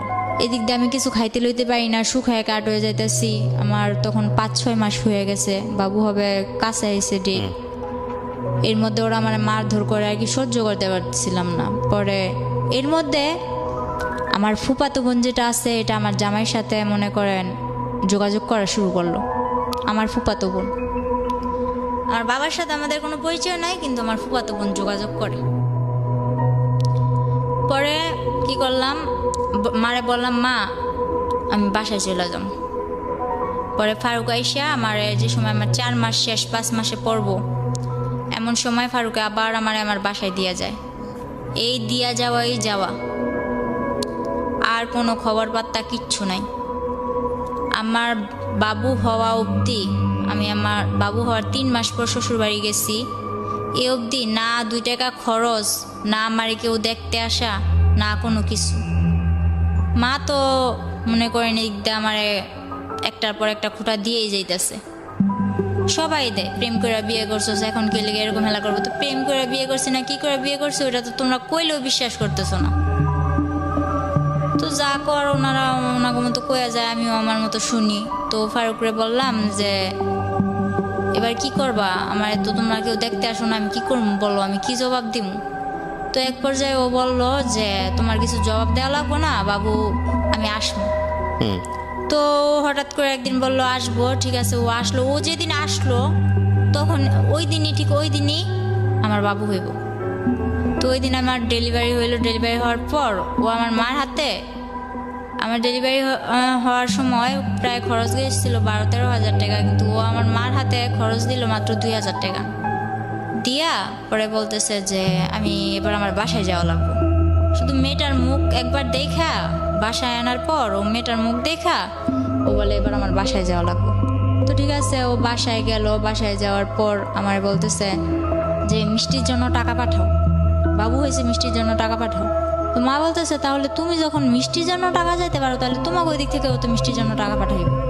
তো ওগুলা দাও। মা বললো যে তো ওগুলা দাও, বলে না আপনি পাঠান। তারপর মা বলতেছে তুমি যেগুলা দিয়ে পাঠাইবা বিকাশে পাঠানোর দরকার নাই, তুমি ওগুলা দিয়ে ওদিকে দিয়ে দাও, আর তুমি যেগুলা দিতা ওগুলা আমি আমার এদিক থেকে এগুলা দিয়ে মিটমাট করে দিই। এগুলা করার পর মার মধ্যে ওর মধ্যে অনেক কথা কাটাকাটি হয়েছে। আমার বাবুর যখন 3 মাস বয়স, পরে ও আসলো 2 কেজি মিষ্টি নিয়ে ওর বাবারে নিয়ে আসছে, অথচ আমার বাড়ি থেকে ওর 20 কেজি মিষ্টির দাম পাঠানো হয়েছে। পরে ওর বাবারে নিয়ে 2 কেজি মিষ্টি নিয়ে আসছে। আর ভালো কথা, আমার মা যা আপ্যায়ন করা লাগে করছে। করার পর আমারে আর আমার বাবুরে ওদের কাছে দিয়া দিছে যা লাগে, মনে করেন দোলনা থেকে শুরু করে আমার বাবুর যা লাগে, আমার যা লাগে আপনার সামনে দিয়েছে। হ্যাঁ হ্যাঁ। কেমন লাগছিল ওই মুহূর্তে? তো আমি আর কি, আমার যে বাবু হয়েছে, আমার বাবু কিন্তু আপনার বয়স কত ছিল তখন? আমার বয়স 14। বুঝতেন মা তো সার্বজনীন, মার আবেদন তো সার্বজনীন, সেটা যে বয়সই হোক না কেন। এতটা বুঝতাম না, কারণ আমি জানতাম এটা একটা বাবু, কিন্তু এটা যে আমার মেয়ে, আমার বাবু, এটা যে আমার একটা অংশ, ওগুলো এত কিছু না। তবে বাবুটা হাত পা নাড়ায় আমার সাথে খেলে, বাস এতটুকুই, আর কিচ্ছু না। আর এর মধ্যে আমার সমস্যার কারণে আমি আমার মেয়ের বুকে দুধটুকুও খাওয়াতে পারিনি। তো আমিও হাসতে খেলতে খেলতে, যে 3 মাস ছিলাম তখন তো আমার মেয়ে কিনা জন্মের পর থেকে ওর যে হসপিটাল থেকে বাসায় নিয়ে আসছে, বাসায় নিয়ে আসার পর থেকে তো ওরও কোনো খোঁজ নাই, আমারও কোনো খোঁজ নাই। ও ঘুমাইতেছে আমার মার কাছে, আমি কাত ফিরে অন্য দিকে ঘুমাইতেছি। এটা যে আমার মেয়ে কোনো দেখশন নাই, বুঝতামই না। তো 3 মাস তো এভাবে হেসে খেলা কাটাই দিলাম। ওখানে যায় যে আমার জন্য কি অপেক্ষা করতেছে ওটা তো আমার এত কিছু মাথায় ছিল না। বললাম হ্যাঁ শ্বশুর বাড়ি যাবো, মেয়ে হয়েছে শ্বশুর বাড়ি যাবো। তো গেলাম, আমার মা একেবারে সুষ্টা অবধি আমার দিয়ে দিল যা লাগবো।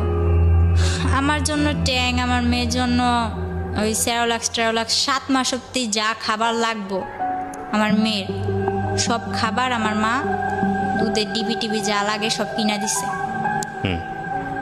ওই বাড়িতে যখন পাটা রাখা মাত্র আমার শাশুড়ি কি করলো, কি আনছে পর যা নিছি আর কি, শুধু দোলনাটা ঘরের মধ্যে ঝুলাই দিছে, এই বিনে আর একটা সুতাও আমি চোখে দেখিনি। আমার মা 22,000 টাকা খরচ করে আমার মার গলার চেন বিক্রি করে আমারে এত সব কিছু কিনাকিটা দিল, কিন্তু আমার মার চেন বিক্রি করার মূল্য রইল কি? আমি তো কিছুই পাইলাম না যাইয়া, শুধু দোলনাটা ঝুলাই দিছে মাঝোটে। পরে আমার মেয়েটারে আমি তবু অনেক চেষ্টা করছি, একটু মা বলছে যে বুকে দুধ খাওয়ানোর সুতা দিয়া তুই একটু রেস্ট নিতে পারবি, আরামে থাকতে পারবি। তো যখন আমি বলতাম যে আমার বাবুরে দুধ খাওয়াইতে হইব, তখন বলতো না, দুধ খাওয়াইতে হইব না। ওনারা তখন আমার মেয়ে কি খাইতো,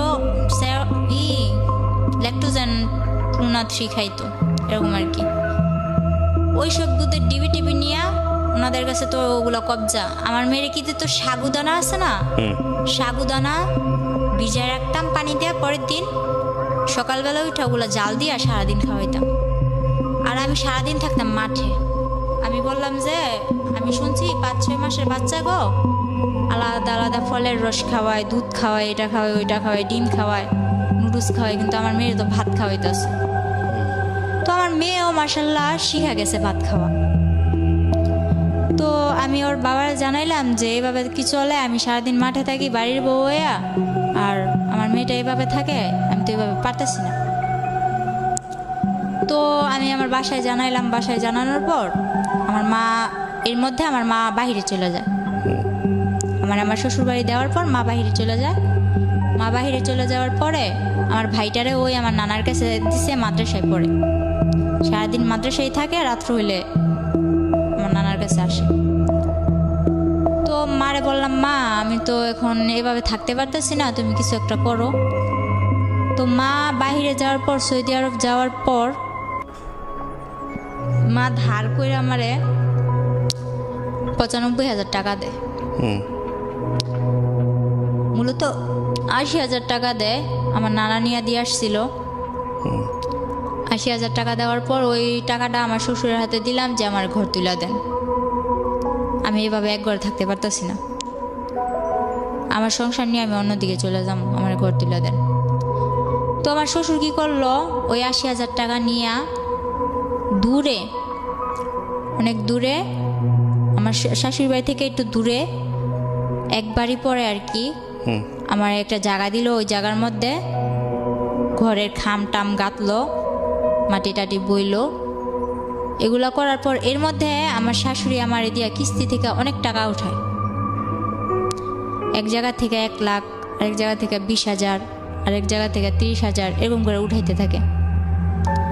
তো তখন আমি কিস্তির বিষয়টাও বুঝলাম না। আমার নিয়ে যাইতো, আমার মনে করেন গাড়ি করে নিয়ে যাইতো, ওইটা কটা সাইন টাইন দিতাম, পরে আবার আসার সময় আমার কিছু খাওয়াইতো। তো এটা আমার কাছে একরকম আনন্দের ব্যাপার ছিল, বাড়ি থেকে বের হইতে পারি না, গাড়িটা ঘুরতে যাই। তো আমার দিয়ে যে কিস্তি নিতেছে, কিস্তি নিলে যে কি হইব ওইটা আমার মাথায় নাই।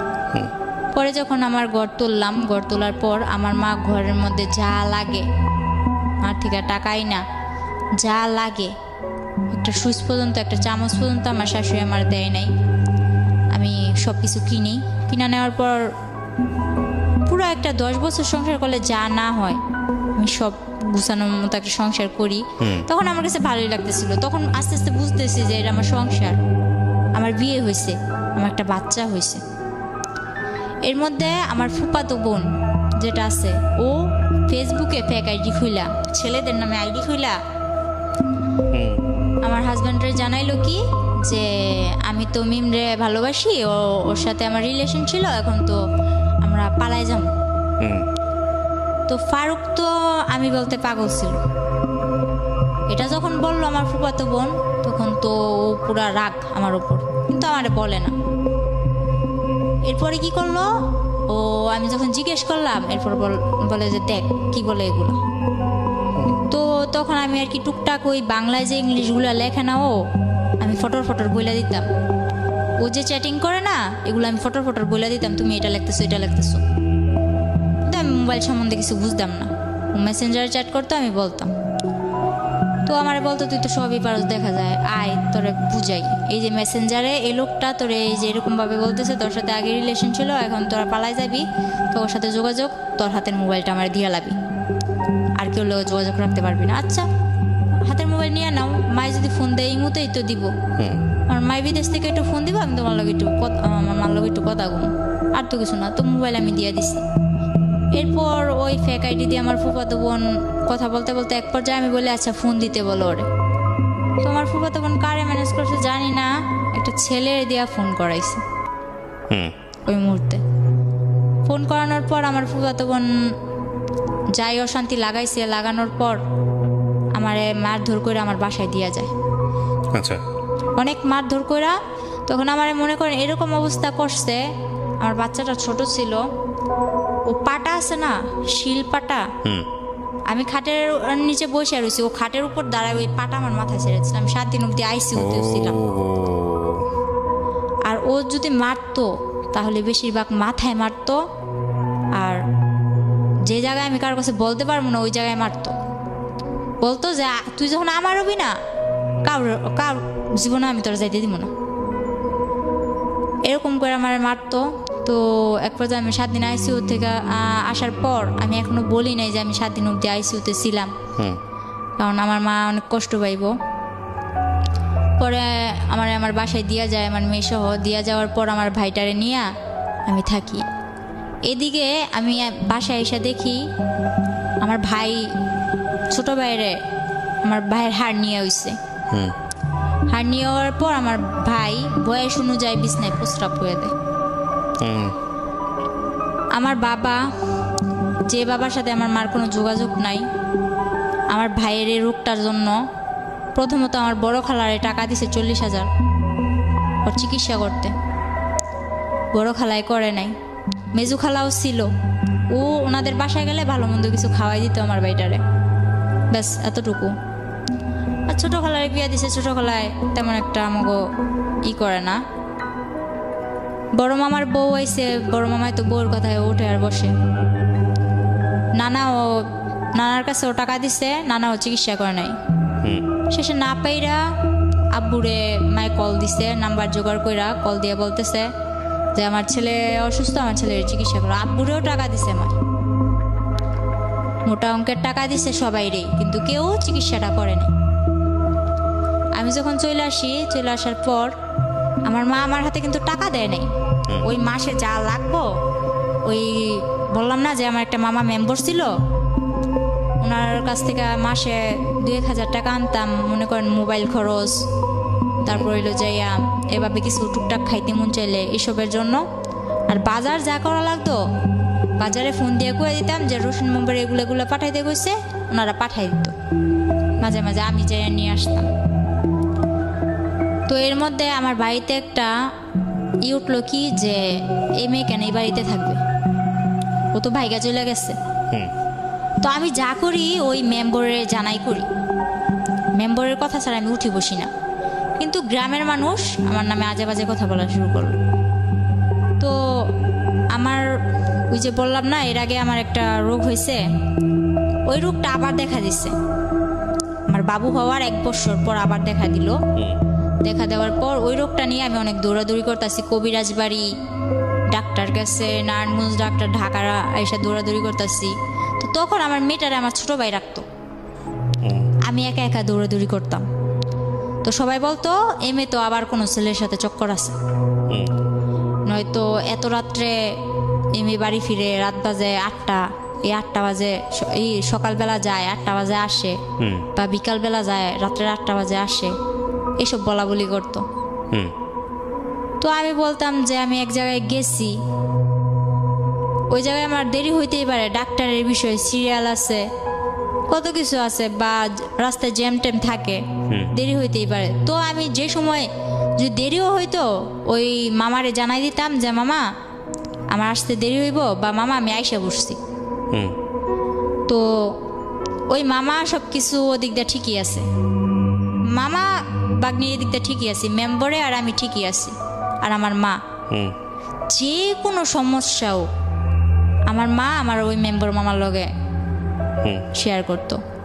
পরে আমার মামা সব কিছু জানতো, কিন্তু এদিক দিয়ে আমার বাড়িতে এরকম আমার নিয়ে অনেক বড় একটা ঝগড়া হয় যে আমি অন্য ছেলে নিয়ে ঘুরতে যাই, আমার মেয়েরে আমার ছোট ভাইয়ের কাছে রাইখা, আমার ভাই অসুস্থ, আমার ভাইয়ের কাছে রাইখা যায়। তো এক পর্যায়ে আমি বললাম যে মা, আশাকিরে তো আমার ভাইয়ের তো অনেক অসুস্থ, ওর তো অপারেশন করা লাগবে। আমি মারে না জানাই আমার ভাইয়ের এক্সরে করাই, রক্ত পরীক্ষা যা লাগে করাইছি। করানোর পর মারে বললাম, মা আবার ওই মামারে মা বললো যে ওর হাতে টাকা দিস না, কিন্তু কোন জায়গায় অপারেশন করব ওই জায়গায় তুই টাকা দিবি। তো আমার হাতে টাকা দিতে না করলো। পরে আচ্ছা ঠিক আছে, আমার হাতে টাকা দিত না। পরে আমার গাড়ি ভাড়া দিয়ে যে যামু ওই টাকাটাও আমার কাছে নাই। পরে মানুষের থেকে ধার করে নিয়ে গেলাম। যাওয়ার পরে ওদিকে যাইয়া ভাইয়ের অপারেশনটা করাইলাম। তখন একটা আল্লাহর বান্দা, শুধু আমার বড় খালা গেছে, যার আমার মা 40,000 টাকা দিছিল শুধুমাত্র আমার ভাইয়ের অপারেশনের জন্য। ওই ব্যক্তি ওখানে যাইয়া আমার ভাইয়ের মনে করেন অজ্ঞান কইরা ডাক্তার, আমার ভাই তো তখন আর কি একটু হ্যাংলা টাইপের ছিল, ওর ইঞ্জেকশন দিয়া ডাক্তার বের হয়ে বসে আমি অপারেশন করতে পারবো না। ধরতে গেলে আমার ভাইয়ের মরার অবস্থা, আমার খালায় উপরে ঘুমায়। আর আমার ভাইয়ের জন্য যে 500 টাকা ধার করে নিয়েছিলাম, তো হার্নিয়া হয়েছিল, লুঙ্গি লাগবে অপারেশন করতে। লুঙ্গি কিনছে ঠিকই, 100 টাকা দা লুঙ্গি কিনছে ঠিকই ফুটপাত থেকে। বাকি যা টাকা ছিল উনি ওনার নাতনি, বড় মেয়ের যে নাতনি আছে ওই নাতনিদের জন্য জামা কিনছে। সামনে কি হইবে ওইটার ভাবে নাই। তো আয়সা ঘুমাইতেছে, তো আমি যাই বলতেছি খালা অপারেশন তো বন্ধ করে দিছে, আমার ভাই তো খারাপ অবস্থা, আমার ভাই তো মরে যাইব। আমার মেয়েটা আমার কোলে আছে, এই মেয়ে নিয়েই আমি আমার ভাই নিয়ে দৌড়াদৌড়ি করতেছি। তো পরে মনে করেন আমার খালায় তেমন একটা পাত্তা দিল না। এক পর্যায়ে যাই হোক কষ্ট সিদ্ধে আমার ভাইয়ের অপারেশনটা হইলো। অপারেশনটা হওয়ার পর ভাইটা নিয়ে কিছুদিন পর আমার হাজব্যান্ডের সাথে আমার যোগাযোগ হইলো। যোগাযোগ হওয়ার পর এর মাঝখানে আবার কি করছে, রাকিব নামে একটা ছেলে, আমাদের গ্রামের পাশের গ্রামের, ওই ছেলে বলতেছে তোর মেয়েও আছে জানি, সবই জানি, কিন্তু তোরে তো আমি ছোট থেকে চোখে রাখছি, কিন্তু তোর এখন বিয়ে হয়ে গেছে, তোর বিয়ে হোক বাচ্চা হোক যাই হোক আমি তোর নিয়ে যাবো, আমি তোর বিয়ে করুন, সবাইরে জানাই বিয়ে করুন, এসব বলতো। আর ওর বোন আমার বান্ধবী ছিল নাকি, ও বলছে যে আমার বোন তোর বান্ধবী ছিল, তুই নাকি ছোটো থেকেই বলতি যে আমার স্মৃতিপাটি, আমার বিয়ের সময় স্মৃতিপাটি, তারপর বললো না কেন লোকে সব দিয়ে বিয়ে, ওই এগরা ও বলতেছে। পরে মনে করেন ওই ছেলে পাগলের মতো ছিল। ওই ছেলের মা হাতে পায়ে ধরা কান্নাকাটি, এসব না মাথায় না নিয়া যখন ফারুক আবার আমার সাথে যোগাযোগ করা শুরু করলো, তখন আমি আবার ফারুকের বললাম আচ্ছা ঠিক আছে তুমি আইসা আমার নিয়ে যাও। তো আমার ভাইয়ের অপারেশন হয়েছে, কিছুদিন হইলো। আমার বাড়ির মানুষও মনে করেন আমি কোনোখানে গেলে এরকম বাজে বাজে কথা বলে। তো চারিদিক দিয়ে মনে করেন আমি একটা অশান্তির মধ্যে ছিলাম। তো আমি বললাম যে বাপের বাড়ির ইয়ের থেকে ওই শ্বশুর বাড়ির জ্বালেই বালা, এটা কইয়া মনে করেন এর মধ্যে আমার বাপেও হয়েছে। আমার বাপেও হইয়া মনে করেন আমার লগে বাজে বাজে ব্যবহার করে। তো মারে কইলাম তুমি ফোন দিয়া আব্বুরে আনছো কে, আব্বু তো এরকম বাজে বাজে ব্যবহার করে। তো মায়ে বলতেছে কষ্ট করে চল, আর একটা বছর পর তো আমি আইয়ে পড়বো। পরে আমি ফারুককে খবর দিলাম, ফারুক এসে আমার নিয়ে গেল। নিয়ে যাওয়ার পর আমার অপারেশনের ভাই 2 মাসও হয় নাই, নিয়ে গেলাম। ওখানে যাই আমার ভাইয়ের ওষুধও বন্ধ। ওই যে আমার স্কুলে ভর্তি করেছিল ওটা, তখন আবার আমি বললাম যে আমি শুরু করি, মোটামুটি শুরু করতেছি। তখন আমার ভাই ছোট, আমার ভাই তো অপারেশনের মানুষ, একটু কিছু খাইতেই চায়। তখন আমি আলাদা করে চলে গেলাম, আমার সংসারে আমি চলে গেলাম। তখন অনেক একটা ভালো দিক ছিল আমার। মনে করেন 3টা মাস আমি যেমন জান্নাতের মধ্যে ছিলাম, এরকম আমার মনে হয়েছে। আমার স্বামী, সংসার, ভাই, আমার মেয়ে নিয়া অনেক ভালো একটা দিক ছিল। ফারুক পরে 3 মাস পর কি হইলো, ওর মা ওরে কি বুদ্ধি দিছে জানি না, 3 মাস পর ও হঠাৎ একদিন রাত্রে আমার ভাই বলতেছে যে আপু তোমার ঘরে কারেন্ট গেছে, গরম লাগতেছে, আমি তোমার শ্বশুর ঘরে যাই শুই। তো গেল আমার ভাইয়ের, আবার আমি ওখানে নিয়ে মাদ্রাসায় ভর্তি করে দিছি। তো ওর পড়ালেখা নিয়ে ওই ব্যস্ত। তারপর আমি আর কি বই নিয়ে বসছি। আমার শ্বশুর আসছে এর মধ্যে, বলতেছে কি রে পড়স, বলতেছে হ্যাঁ পড়ি। পরে বলতেছে আচ্ছা ঠিক আছে পর আমি কি বসে থাকবো, আমি কই না। কয় ফারুক কে আইসে, আমি কই না আসে নাই। পরে আমার শ্বশুরের ফোন দিয়ে বলে তুই কই, বলে আমার আসতে দেরি হইব, তোমরা যাই ঘুমাই পড়ো। তো আমি না খাইয়া বসে আছি, ও আসবো আমি খাম, আমার মেরে ঘুম পাড়াইছি। রাত্রে 12টা বাজে ও একটা মেরে নিয়ে দাঁড়ায়। পরে আমি এত কিছু মাথায় নেই আসতেই তো পারে, তো এটা যে কে আমার ধারণা ছিল না। আনলাম করে আমি চিল্লাচিল্লি করতেছি এত দেরি করে আইসো। তারপর হঠাৎ করে খেয়াল করলাম যে উনি কে, বলে যে এটা তোমার আপা হয়, ওটা আমার আপা হয়। পরে যখন বললাম, তারপর বললাম যে আপা হয় তো ভিতরে আসেন, আসলো। তো ওরে আমি বললাম যে হাত মুখ দিয়া খাওয়ার জন্য আসো। তো হাত মুখ দিয়ে গেল, মেয়েটা মাঝের দরজায় খাড়ায় আছে, নড়েও না চড়েও না, এক টিপে দাঁড়ায় আছে। তো আমি বলতেছি যে আপার ডাক দাও, তুমি খাইবা, উনি কি চেয়া থাকবো নি। তারপর ওই মেয়েটা বললো না আমি খাইছি। ফারুক কি করলো, আমার সামনে ভাতগুলা নিয়ে সবসময় ওই 3 মাস ও খাইয়া তারপর আমার খাওয়াই দিত। ওই দিন কি করলো, ও ভাত নিয়ে নাড়তেছে। তো আমি বলতেছি তুমি খাইবা কোন সময়, আমি বা খামো কোন সময়, এতক্ষণ ধরে বসে আছে, আমার খিদা লাগছে, তাড়াতাড়ি করো। ও বললো কি আমি খাই আসছি, ও বাইরে থেকে ওই মেয়েটার সঙ্গে একসাথে খাইছে। তো আমি বললাম আমি এতক্ষণ ধরে না খাই আছি, আর তুমি বাইরে থেকে খাইছো? হ্যাঁ। পরে আচ্ছা ঠিক আছে, না খাইলে নাই, এত কিছু মনে নেই। পরে ও আমার ডাকতেছে যে আসো বিছনাটা করে দিয়া যাও। তো আমি বলতেছি এই আপা শুভ কই। পরে কইতেছে যে তুমি ওই রুমে বিছনা করো, ওই রুমে বিছনা কইরা বাবুরে ওই রুমে নাও। তো যে ওয়াল ক্লকটা ছিল ওইটা আমার বাবুরে ওকুলে নিয়ে ওয়াল ক্লকটা টান্দা নিয়ে বলতেছে ওই রুমে। আচ্ছা ওই রুমে বিছনা করলাম। তো আমি ভাবছি ওই রুমে ও আমার সাথে শুইব, আফুটা একা এদিকে শুইব। পরে ও কি করলো, ও খাটের মধ্যে বসে আছে। আফুরে বললো যে তুমি শুয়ে পড়ো। তো আপু ওর পাশ দিয়ে যাইয়া খাটের মধ্যে শুয়ে পড়লো। ও বসে আছে, ও নড়ে না। পরে আমি বললাম কি ব্যাপার, তুমি আসো না? ও আসে না। তখন আমার মনে কিছু একটা বাড়ি খেলো। আমি সারা রাত মাঝ দরজায় বসে আছি, কিন্তু আমার কোনো কথা নাই, শুধু চোখ দিয়া পানি পড়তেছে যে আসলে কি হইতেছে। পরে সকালবেলা আমার শাশুড়ির খবর দিলাম। খবর দেওয়ার পর আমার শাশুড়িও কিছু করলো না। 3 দিন মেয়েটা আমাদের বাড়িতেই থাকলো, কিন্তু আমার ভাইরে এক বিন্দু বুঝতে দেয় নাই যে ফারুক ওরা আনছে কি ভালো মন্দ। আমার ভাইরে এতটুকু বুঝতে দেয় না, যার জন্য আজও পর্যন্ত আমার ভাই বলতে পারে না এসব কিছুই হয় না। পরের দিন যখন ওর মার সাথে আমি বললাম যে এরকম করে আনতেই পারে, ভালো কথা, বিয়ে করছে ভালো কথা, আমি কিন্তু বিয়ের কথাটা তুলি নাই। আমি যখন বলছি এই মেয়েটাকে ও আনছে খালাতো বোন বইলা, তো খালাতো বোন ভালো কথা, তো এক বিছানায় থাকে কি করে, তুই ছোট মানুষ এসব বুঝবি না। তো হ্যাঁ আমি মানলাম আমি ছোট মানুষ, আমার বয়স 14, কিন্তু আমার তো এতটুকু বুঝার ক্ষমতা আছে, এক বিছানায় কি করে শোয়। তো পরে আমার বললো কি যে হ্যাঁ বিয়ে করতে আনছে, তো তোর কি। এটা আপনাকে কি বলেছে আপনার শাশুড়ি? শাশুড়ি বলতেছে। তো আমার শাশুড়ির ঘরে নিয়ে যায়, আমার শাশুড়ির ঘরেই থাকে, ফারুক আমার সাথে থাকে। আমার ভাইটা মাদ্রাসায় আসে যায়, আমার ভাই কিচ্ছু জানে না। পরে মনে করেন 3 দিন পর ওই মেয়ের বাসায় চলে যায়, আমার ঘরে আবার অশান্তি শুরু হয়। ফারুকের মেজু বোন যেটা, ওটার হাজব্যান্ড আবার ঘর জামাই থাকে, ওটাকে আইনা আমার ঘরে তুললো। আমার সংসার তো চলেই, এর মাঝে ওই সংসারও এই ঘরেই থাকবে। ওদের ঘরে 2টা বাচ্চা আছে, আর আর কাদের ঘরে 2টো বাচ্চা? ওই আমার ননাসের ঘরে, ওরা এখানে থাকবে। তো এক পর্যায়ে আর কি আমি বিষয়টা মাইনা নিতে পারি না। আমি অনেক চিল্লাচিল্লি করার পরে ওরে বলি যে আমি এগুলা পারবো না। আপনার বিয়ে হয়েছে 12 বছর বয়সে, আপনার কথা যদি ঠিক থেকে থাকে তখন আপনার বয়স 14 বছর, আপনার তখন একটা বাচ্চা হয়ে গেছে।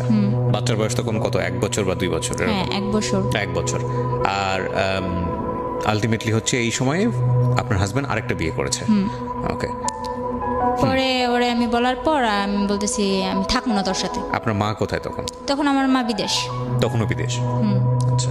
তখন আমার যখন অনেক মারধর করে আর কি, পরে এক পর্যায়ে আমার অনেক মারে আর কি।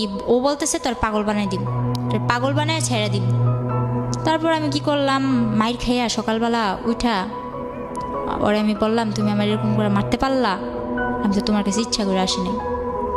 এর মধ্যে ও সবাইরে জানাইছে কি, আমার বাড়ির লোক ওর বাড়ির লোক সবাইরে জানাইছে আমাদের মধ্যে কোনো একটা সম্পর্ক ছিল, আমরা প্রেম করে বিয়ে করছি, এই আমি ওর কাছে ওই চট্টগ্রাম গেছি, কিন্তু ও আমারে আনে নাই। ও জানাইছে এরকম, যাতে করে আপনি আর ফ্যামিলিতে ব্যাক করতে না পারেন।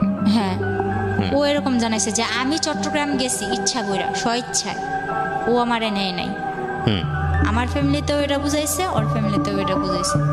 তো আমি যখন ওর ভাত খামু, ওর সংসার করমু, আমার ভিতরে এত কিছু ছিল না যে হ্যাঁ আমি ওর কথাটা দুই করমু। আচ্ছা ঠিক আছে, ও যা বলছে এটাই সত্যি, আমার সত্যি মিথ্যার প্রয়োজন নেই, এটা ভাইবা আমি ওরে আর কিছু বলি নাই। আমার বাড়ির লোকেরা, তারপরে কি হলো, আপনারা কি করলেন? হ্যাঁ, পরে মনে করলেন আমার বাড়ির লোকেরা সত্যি কিছু বলি নাই। ও আমার অনেক মারার পর আমি যাই কেস করি একটা। কেস করলেন?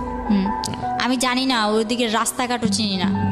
মাইর খাইয়া সকালবেলা আমার ভাইটার আর আমার মেয়েটারে না খাওয়া অবস্থায়, এর মধ্যে এই মারামারির মধ্যে ও আমার 1 মাস না খাওয়া রাখছে। হ্যাঁ, তো আপনি 1 মাস তো না খেয়ে থাকতে পারেন না, মানে খাওয়া দাওয়ার কোনো রুটিন ছিল না আসলে? রুটিন বলতে কি, ও আমার টোটালি কোনো কিছু খাইতেই দেয় নাই। ওই পাশের যে ঘর ছিল না, উনি টিনের ঘর ছিল, তো আমার টিন কাইটা নিচ দিয়া খাবার দিয়া যাইতো, কিন্তু আমার শাশুড়ি জানতো না। ওইটা খেতেন আপনি? ওটা খাইতাম। তো পরে আমার ভাইয়েরও ওটা খাওয়াইতাম, আমার মেয়েরও ওইটা খাওয়াইতাম। পরে যখন ওনারা জানতে পারলো যে উনি আমার এরকম করে খাবার দেয়, ওনার উপরে কিন্তু অনেক চাপ সৃষ্টি হয়েছে। কে ছিল উনি? উনি কেউই ছিল না, ওদিকেরও কেউ ছিল না, কিন্তু ওখানে যায় জায়গা কিনছে, জায়গা কিনা বাড়ি করছে, আপনাদের প্রতিবেশী আর কি। হ্যাঁ। তো আপনি যেটা বলছিলেন যে আপনি পুলিশের কাছে গেলেন, মামলা করলেন, কিভাবে করলেন? মনে করেন ও আমার 500 টাকা দিছিল যে ডাক্তার কাছে যাবি, ওই টাকাটা নিয়ে রাত্রে মাইরা আবার রাত্রে 500 টাকা দিছে যে ডাক্তার কাছে যাবি। আমার যে তুই আমার প্রত্যেকবার মারস, এবার আমি তো কোনো কিছু করি না, এবার আমি কিছু করবো। প্রতিবার যখন আমার মারে, আশেপাশের লোকজন আমার বলে যে তুই ওর ভাত খাইস না, ওর সংসার থেকে চলে যা। ওর আরেকটা বউ তখন আপনাদের ঘরেই? না, তখন ওই 3 দিন থাকার পর ওই বউর বাসায় চলে গেছে। আচ্ছা, পরে কি করছে, ও পেশায় কি করতো? ফারুক পেশায় কি করতো? তখন আমি গাড়ি কিনা দিছিলাম। কিসের গাড়ি? ওই মিনি ট্রাক গুলো আছে না, ওগুলো চালাতো? হ্যাঁ। মানে এটা আপনার মার টাকা দিয়ে? মার টাকা দিয়ে না, কিস্তি তুলছি, কিন্তু মার থেকে নিতে হইতো কিস্তিগুলো আর কি, মার থেকে ধরতে গেলে আদায় করা হইতো। ঠিক আছে, বলেন তারপর। কি রাস্তায় যা দাঁড়াইছি, এমন অবস্থায় আমি পুলিশের কাছে যাইতে, যে কোন জায়গায় যাইতে এটাও জানতাম না। তো এক পর্যায়ে একটা লোক আমার দেখা বললো যে কই যাইবা, বললাম এরকম আমার মারছে, আমি কেস করবো। তো ওই লোকটা বিনা স্বার্থে বিনা ভাড়ায় আমার নিয়ে যায় থানায়। তারপর যে কেস লেখলো, উনি 200 টাকা রাখছিল। এরপর স্যারের কাছে নিয়ে যায়, এসআইয়ের কাছে নিয়ে যায়। এসআই মনে করেন বলে আচ্ছা ঠিক আছে দেখবো, টাকা দেন। তো 500 টাকা আমার কাছে ছিল, তারপর কইছে আমার কাছে 1 টাকাও নেই। আমি এরকম রাস্তার মধ্যে আসছি, এক ব্যক্তি আমার নিয়ে এসছে, আমি এতটুকুই, এর বেশি আমার কাছে আর কিচ্ছু নেই। এটা শোনার পর যে কেসটা লেখছে, উনি চোখের পানিগুলো ছাইড়া দিল। এরপর মনে করেন আমি বললাম আপনি আমার কেস যদি নেন, যদি মায়া লাগে, যদি আপনার মেয়ে থাইকা থাকে তো নেন, আর যদি না নেন তাহলে কিছু করার নেই, আমি চলে যাই। এটা বললে আমি চলে আসি। চলে আসার পর ওনার নাম্বারটা নিয়ে আসি, এসআই স্যারের নাম্বারটা আমি নিয়ে আসি। পরে আসার সময় ওই যে কেস লেখছে, উনি আবার আমার 1 কাপ চা খাওয়াইলো আর 100 টাকা দিয়া বললো গাড়ি ভাড়া দিয়ে চলে যাবে। তো গাড়ি ভাড়া দিয়া আসার সময় ফারুক আবার আমার দেখছে যে আমি থানার দিক থেকে আসতেছি, ও গাড়ি চালাইতেছে। পরে মনে করেন ও থানার থেকে ওদিকে গেছে, থানার ওদিকে গেছে, ও কিছু জানতে পারে না যে আমি গেছি কি ভালো মন্দ। বাসায় এসে আমার জিজ্ঞেস করছে কই গেছিলি, কাজিরহাট। আমি কই কাজিরহাট আমি ডাক্তার কাছে গেছিলাম। কই কাজিরহাট তো কোনো ডাক্তারের দোকান নাই। তো আমি বলতেছি একজন বলছিল আছে, তো গেছিলাম পাইনি, এটা বানাই টানাই বলে দিচ্ছি। পরে আমার তো আর মার সাথে ফোন করতে দেয় না। যাই হোক, এক ভাবির মোবাইল দিয়া ফোন করি, অনেক কষ্টে ফোন করে বললাম মা আমি তো একটা কাজ করে ফেলছি, এমন মারছে, তোমার এতদিন জানাই না।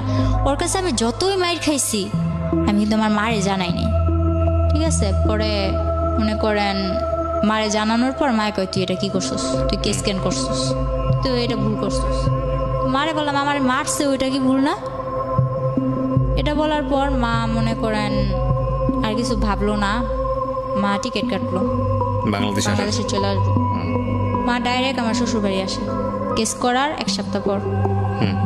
এর মধ্যে আমার মারধরও করছে, আমি হসপিটালও আমার নিয়ে যাওয়া হয়েছে, যারা হসপিটাল নিচ্ছে তারাও মাইর খাইছে আমার জন্য, এরকমভাবে মারতো। আর যতবার মারতো, ওই আমার বাবা যেমন আমার সামনে রেখে আমার মারে মারতো না, ওরকম আমার মেয়েটারে আর আমার ভাইটারে সামনে রেখে আমারে মারতো। তো হয়তো বা ওই সময়টায় আমার ভাইটারে নিয়ে গেছিলাম দেখে আমি জীবিত আছি এই যে পর্যন্ত। যতবার মারছে, আমার মাইরা ফেলার চেষ্টা করছে, ততবার আমার ভাইটা সামনে যায় দাঁড়াইছে আর কি। পরে ওরে কি করব, ওর আর কিছু করার নাই। মায়ে গেল, মায়ে যাওয়ার পর মায়ে অনেক টাকা পয়সা ভাঙলো কেসের মধ্যে। আমরা যদি 5,000 খাওয়াই, ওরা 10,000 খাওয়ায়, ওরা যদি 10,000 খাওয়ায়, আমরা 20,000 খাওয়াই। এরকম করতে করতে এক পর্যায়ে কেসটা কিভাবে ওরা নামাই নিয়ে এসে বসছে টাকা দিয়ে। তো কি করছে, মা বলতেছে 3 দিন পর মা বলতেছে আমি বাসায় চলে যাই, আমারও তো ঘর দুয়ার যায় ঝাড়তে লাগবো, এতদিন পর 3-4 বছর 2 বছর ধরে ঘরটা এরকম ভাবে পড়ে আছে, তুই আয়। তো আমি বলি মা আমি তো আসার পর মাত্র 27 মাস ধরে এদিকে আসা হয়েছে। কেসটা কি হলো? তারপর কেসটা কি হলো নাকি কেসটা হলো না? কেসটা আর হয় নাই, ওরা টাকা দিয়া সব মীমাংসা করে, একদম মাটি পুরা ঠান্ডা, কোনো কথা নাই।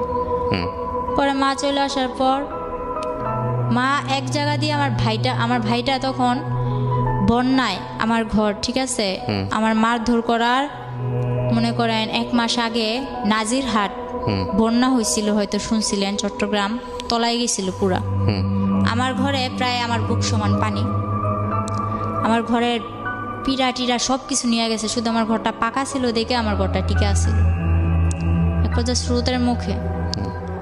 তো এই মনে করেন আমার শুধু ভিটাটার জন্য আমার ঘরটা ছিল। পরে আমার ভাই আর আমার মা বিদেশ থেকে আসার পর আমার এই যে মারছে, ওদিকে না চাইয়া আমি বলছি যে মা আমি ওর ভাতই খাম। মানুষ কত কষ্ট করে ভাত খায় না, গাজারুর ভাত খায়, জুয়ারুর ভাত খায়, আমি ওর ভাত খাম। পরে বলছেন আপনি ফারুকের ভাত? হ্যাঁ, আমার একটা মেয়ে আছে, আমি খাম। কারণ আমার মায় ও আমার বাবার রেখা চলে আইছে, আমিও যদি চলে যাই তাহলে মানে আপনি চিন্তা করেছেন যে আপনার মতোই যদি আপনার মেয়েটার ফিউচার হয়, যাতে না হয় সে কারণে। পরে কি করলাম, মারে এসব বুঝে আমার বাসায় পাঠাই দিলাম। মায়ে আসলো, মায়ে এসে 3 দিন পর মনে করেন আমার উপরে আবার মারধর করার পর আমি বললাম যে আচ্ছা ঠিক আছে, আমার মারধর করিস না, আমি বাসা থেকে ঘুরে আসি, আমি আবার চলে আসবো, বাসা থেকে ঘুরে আসি। পরে বলতেছে তুই তো গেলারাবি না। পরে বলতেছি না আমি আম। তখন গ্রামের মানুষ একটা প্রশ্ন তুললো, কি তোমরা যে বিয়ে করছো বিয়ের প্রমাণটা দাও। আমারে বলতেছে বিয়ের প্রমাণ দিতাম।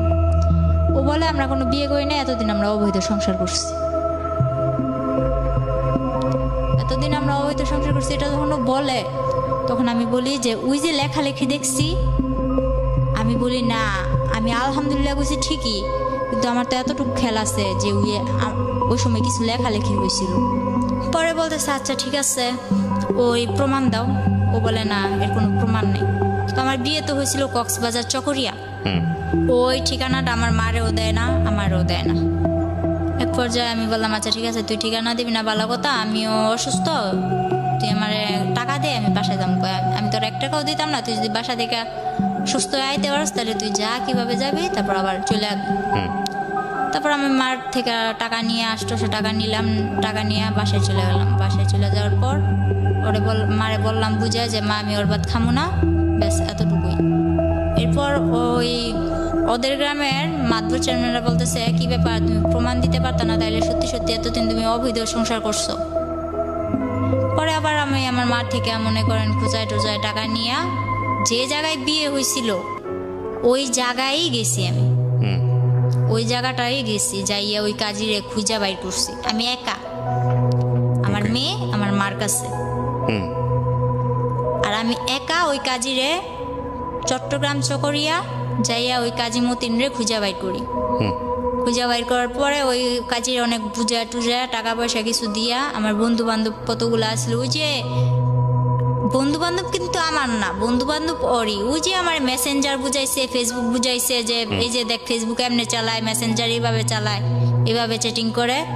তো ওর বন্ধু বান্ধব গুলারে আমি ফোন দিছি যে এরকম এরকম। তখন ওর বন্ধু বান্ধব গুলা ওর হয়ে আর একটাও কথা কয় না, সবাই আমার হয়ে এই কথা বলে। পরে আমি যখন বুঝে বললাম যে ভাই আমি তো এরকম কাবিনের কাগজ নিতে আসছি, মানে তো আমার দেয় না টাকা ছাড়া, আমার কাছে তো যাওয়ার ভাড়াও নাই। এটা বলার পরে বলতেছে আচ্ছা ঠিক আছে আমরা দেই। তারপর ওনারা 4-5 জন ম্যানেজ করে আমারে 4-5 হাজার টাকা দেয়। আচ্ছা, ওইটা দিয়ে আমি কাবিনের কাগজটা তুলে নিয়ে যাই, কিন্তু নিয়ে যাইও কিছু করতে পারিনি। ওই ছবি তুইলা ইমুতে মাতবরের কাছে দিছিলাম। তারপর কি আমি ওর বাদ খামু না। এর মধ্যে আমার বাবা কি করলো, 12 বছর পর আমার মারে বললো কি আমার মেয়ের সাথে এত বড় অন্যায় হয়েছে, যে বাবা নিয়ে বলতো যে ও আমার জন্মের না, ওই বাবা বলতেছে আমার মেয়ের সাথে যখন এত কিছু হয়েছে আমি শেষ দিকে স্যার। ওই আমার বাবা দোকান ভাঙচুরে এগুলা করে আমার মারে আর কি একটু একরকম পটাইলো। মারে পটানোর পর মা বলতেছে 12 বছর পর যখন ও মেয়ে স্বীকার করছে, মেয়ের জন্য এত কিছু করতেছে বা করবো, তাইলে ওরে আমি আনতেই পারি। গ্রামের সবাই বলছে দেখ তুই ওরে আনিস না। আমার বাবারে ডাইরেক্ট 2 হাত দানা করছে যে ওরে কিন্তু তোর সংসারে আবার আনিস না। তো আমার মা আনছে, আনার পর আমরাও ভাবছি বাবা পাইছি দুনিয়া পাইছি। তো বাবা পাইছি দুনিয়া পাইছি এটা ভাইবা বাবারে খুব হাসি মুখে অনেক 6-7 দিন সংসার কাটিয়ে গেছে। পরে আমি বললাম যে আমি কিছু একটা করবো, নয়তো তো আমার মেয়েটার ভবিষ্যৎ অন্ধকার। এটা বলার পর এই 1 সপ্তাহের মধ্যে আমার মারে পুরো, আমার মা এতদিন যে বিদেশ করছে যা ছিল আমার বাবা হাত করে নিছে, মানে এইসব কাজ করবেন এই ধান্দাবাজি করে। তো আমার মারে কিভাবে এসব করে আমার মাও বুঝতে পারে নাই যে আমার মারে একদম সর্বশান্ত করে দিছে। তারপর আমার মা কি করলো, এই 1 সপ্তাহের মধ্যে এরকম করার পর আমি বলতেছি, আমার বাবাও কি করলো আমার মার সাথে আবার ঝগড়াঝাটি। তো যখন বললো তুই এরকম করলে কোনো লাভ নাই, এখন সবকিছু তো আমার বাবা বলতেছে মারে এই কথা বলার পর মা বললো আচ্ছা ঠিক আছে সবকিছু তোমার, তাহলে তুমি সংসার চালাও। কই চালামু, আমি ভুষামাল রাখছি, এই ভুষামালের জন্য তুই টাকা দে। মা বললো আমি টাকা দিন করতে যা ছিল তোমার তো দিয়েই দিছি, বলে কিস্তি তুলে দে। শেষ পর্যায়ে মা একটা কিস্তি তুলে দেয়। কিস্তি তুলে দেওয়ার পর বাবা ওই কিস্তির টাকা মোকা নিয়ে বাবা চলে যায়। তো ওই সময় আমাদের সংসারটা এরকম পর্যায়ে যায়, একবেলা খাইতো আর একবেলা তাকায় থাকে। তখন আমি বললাম মা আমি কিছু একটা করব। তো মা কি করলো, বয়স বাড়াইয়া আমার জন্ম তারিখ হলো 2002 সালের এপ্রিল মাসের 3 তারিখে। তো আমার জন্মের 1995 সালে না কয় সালে আর কি, আমার 25 বছর করে একটা পাসপোর্ট করে, জন্ম নিবন্ধনের কার্ড করে। 11 দিনে আমার মা পাসপোর্টটা বের করে টাকা দিয়ে, ধার করে টাকা নিয়ে আমার পাসপোর্ট করছে, আমার বাহিরে পাঠাই দিব। বাবা 1 মাস পর আবার আইসা বলতেছে আমি সংসারের হাল ধরমু, মাইয়াটা বিদেশ পাঠান লাগতো না, মাইয়ারে বিয়া দিন। আমার মেয়েটা আছে বলতেছে নাতিন আমি পালমু, মাইয়া বিয়া দিন। তখন মা এখনো জানে না, কিন্তু আমি খবর নিয়ে দেখছি এমন একটা ছেলের সাথে বিয়ে দিতে চায় যে আমি মনে করি যদি গরিবের ভাতও খায় না, বাসতলায়ও থাকে না, তাও সুখ আছে, কিন্তু যারা নেশা করে তাদের ভিতরে সুখ নেই। এটা জানার পর আমি বাবার সাথে অনেক রাগারাগি অনেক কিছু। পরে আমি আবার ফারুকের সাথে যোগাযোগ করা শুরু করি, লুকায় টুকায়। আমি চলে আসার পর বাবা 3 মাস আমার মোবাইলটা বন্ধ রাখে। বন্ধ রাখার পর ফলে ফারুক আমার ফোন দিয়া পায় না, আমিও ফারুকের কাছে ফোন দিতে পারি না। তো ও ভাবে যে ওর ভাত খামো না, এই জন্য যোগাযোগ করি না। তো এটা ভাবার পর ও আমার টেনশন মাথা থেকে সাইড়া দিতে, ওই যে আগে যে একটা বিয়ে করছে, ওই বিয়ের পরও আমাদের নারায়ণগঞ্জ এর মধ্যে এদিকে এসে একটা গার্মেন্টসের মেরে বিয়ে করে, মানে সে বিয়ের উপরেই আছে আর কি। হ্যাঁ। পরে আমি জানতে পারি যে কোনোভাবে, জানতে পারার পর ওরে বলি যে তুমি এরকম বিয়ে করছো। বিয়ে করছি ঠিক আছে, তুই যদি নারায়ণগঞ্জ আইসা আমার জন্য টাউনে আইসা কোনো একটা কাজকর্ম ঠিক করস, তাহলে আমি তোর কাছে পড়বো, একটা বাসা লবি, তুই আর আমি থাকবো। তো আমি বললাম যে বাবা আমি বিয়ে করবো না। তখন আমার বাবা আমার অনেক মারধর করে। আপনি আবার চলে যান ফারুকের কাছে? চলে যাই না, ও আমার কাছে আসে না। আপনি জান যেটা রাজি ছিলেন? হ্যাঁ। পরে বাবা আমার অনেক মারলো, মনে করেন আমার তো বাবুর আব্বু মারছেই, ফারুক তো আমার মারছেই, কিন্তু ফারুকের থেকে দ্বিগুণ আমার বাবা আমার মারলো। পরে আমার জন্য মা অনেক মাইর খাইলো। পরের দিন আমি বললাম যে আমি থাকবো না, আমি চলে যাবো। তো কিছুতেই আমার ঘর থেকে বের হইতে দেন আমার মা। পরে কি করলাম, বললাম আমি খালাগো বাসায় যাবো, আমি আমার কাছে ভালো লাগতেছে না, আমি খালাগো বাসায় যাবো। এটা বইলা 40টা টাকা নিয়ে আমি ঘর থেকে বের হয়েছি, গাড়ি ভাড়া নিয়ে আর কি। 40 টাকা নিয়ে ঘর থেকে বের হয়েছি। এরপর আমি পাসপোর্ট করতে যাইয়া একটা মেয়ের সাথে, ওই সেন্টারে থাকে না, ওই সেন্টারে একটা মেয়ের সাথে আমার পরিচয় হয়েছিল। ওই মেয়েটার আমি কল করলাম যে শাপলা, আমি তো এরকম বাসা থেকে বের হয়ে চলে আসছি, এখন আমি তোমার কাছে যাব। আমি আর খালাগো বাসায় গেলাম না, আমি ঢাকা টঙ্গী চলে আসি, আবদুল্লাপুর, ওই মেয়েটার কাছে। মা তো ওদিক দিয়ে আমার মেয়ে কই গেছে, মা তো পুরা পাগল। বাবা পুরা আর কি ছড়াই দিছে যে অন্য ছেলের সাথে রিলেশন ছিল, অন্য ছেলের সাথে, হ্যাঁ এরকম। আর এর মধ্যে আমার যে মোবাইলটা ছিল ওখানে আর কি আমার দেওর, তারপর হইলো ওর গ্রামের আশেপাশে বা অন্য যারা গাড়ি চালাইতো 2-1 জনের নাম্বার ছিল না, ওইরকম নাম্বারগুলো নিয়ে সবাই আমার বাবা বিরক্ত করলো যে কার সাথে গেছে আমার মেয়ে। এগুলো আসলে লোক দেখানোর জন্য। পরে আমার বাবা এরকম করার পরে আমি চলে আসলাম। তারপর ওই ফেসবুকে ওরই বন্ধু এক আনোয়ার, ও ওমান থাকে, ও কী করলো, হঠাৎ করে আমার ফোনে ফোন দিল। তখন আমি ওই শাপলার কাছে, যে মেয়েটার সাথে আমার পরিচয় হয়েছিল, ওই মেয়েটার কাছে, শাপলার কাছে। পরে কি করলাম, ওই শাপলার কাছে যাওয়ার পর আমি ওই আনোয়ার কল দিছে আমারে। কল দেওয়ার পর আমি রিসিভ করি না, ও রিসিভ করে বললো যে মিম কই। বলে মিম তো ঘুমাইতেছে, ও তো অনেক অসুস্থ, ও তো ওর বাড়ি ছেড়ে চলে আসছে, ওর বাবার অনেক মারধর করছে, ও তো এখন চলে আসছে। কয় ও কি কিছু খাইছে? ওই আনোয়ার আবার আমার প্রতি একটু দুর্বল ছিল, এটা আমি জানতাম না, তখন জানলাম ও কি কিছু খাইছে। পরে শাপলা বললো না খাই নাই, আমার কাছে টাকা নাই, খাওয়াইতে পারিনি। ওই ছেলে আবার কি করছে, আমারে কিছু না বইলা, আমার সাথে কিন্তু ওর সাথে তখন ওরকম কোনো সম্পর্ক নাই, বন্ধু হিসেবেও কোনো সম্পর্ক নেই। ও কি করলো, বললো যে তুমি এখন বিকাশের দোকান যাও। ওই মেয়েটার সাথে সাথে বিকাশের দোকানে যাওয়ার পর 10,000 টাকা দেয় ওরে আমার খাওয়ানোর জন্য, কিন্তু আমি জানি না। পরে ওই মেয়েটা আমার নিয়ে আমার বলে না, আমার ফোনে আর ফোন দেয় না, ওই শাপলার নাম্বার নিয়ে শাপলার সাথে যোগাযোগ করে আমি কেমন আছি, ভালো আছি কিনা শাপলারে জিজ্ঞেস করে, তো আমারে জিজ্ঞেস করে না। পরে শাপলা আমার খাওয়াইতেছে দাওয়াইতেছে খুব ভালো। এর মধ্যে আরেকটা ছেলে, ওর নামটা আমি ভাঙতে চাইতেছি না, ওই ছেলেটাই মেসেঞ্জারে আমারে বলে, ওই ছেলেটার সাথে আমার অনেক দিন ধরে যোগাযোগ, আমার মেয়ে আছে, আমার কিভাবে সংসার ফেলায় আমি আসছি, আমার বাবা আমার মারধর করে, টোটালি সব জানে ফেসবুকে। হ্যাঁ, ওই মেসেঞ্জারে কতগুলো গ্রুপ থাকে না, ওই গ্রুপ থেকে সব জানে।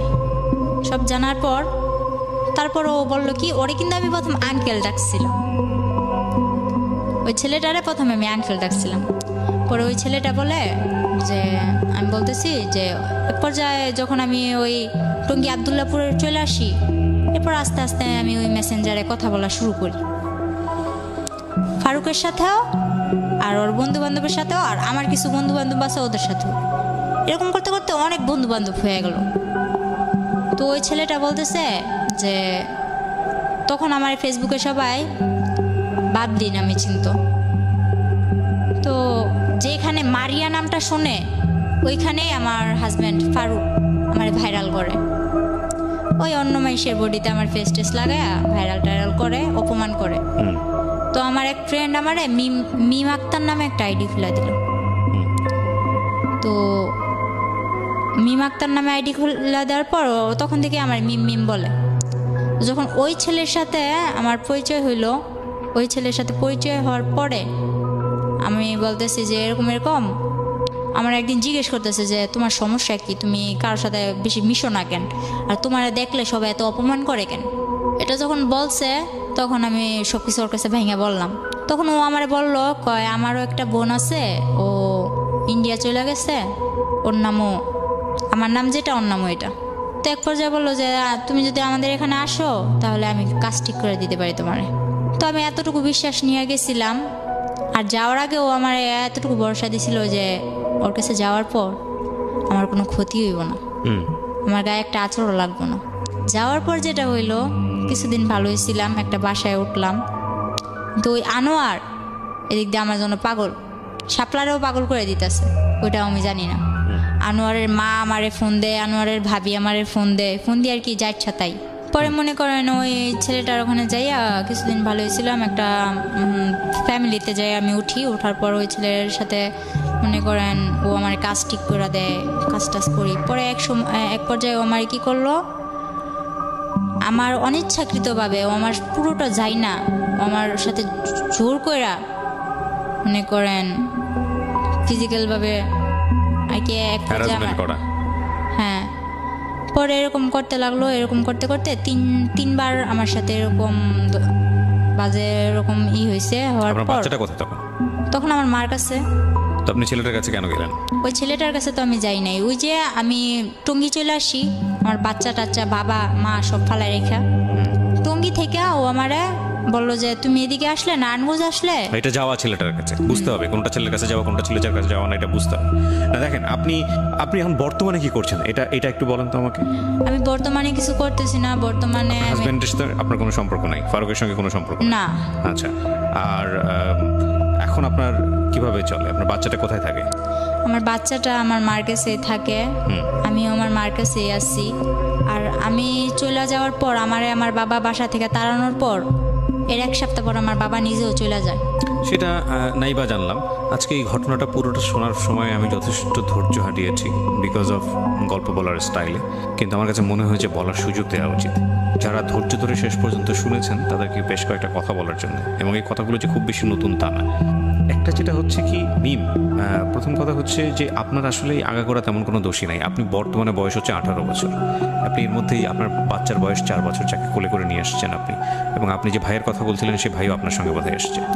আচ্ছা, তো প্রথম কথা হচ্ছে মিম, আপনার এই আগাগোড়া কোনো দোষী নাই। আপনি যতগুলো ভুল এখানে করেছেন, আপনি বয়সের খাতিরে সবগুলো ভুলের এক ধরনের মাপ পেয়ে যান। কেন পান আমি সেটা বলি। কারণটা হচ্ছে এই 18 বছর বয়স বা 20-22 বছর বয়স ম্যাচুরিটির জন্য খুব বেশি বয়স না।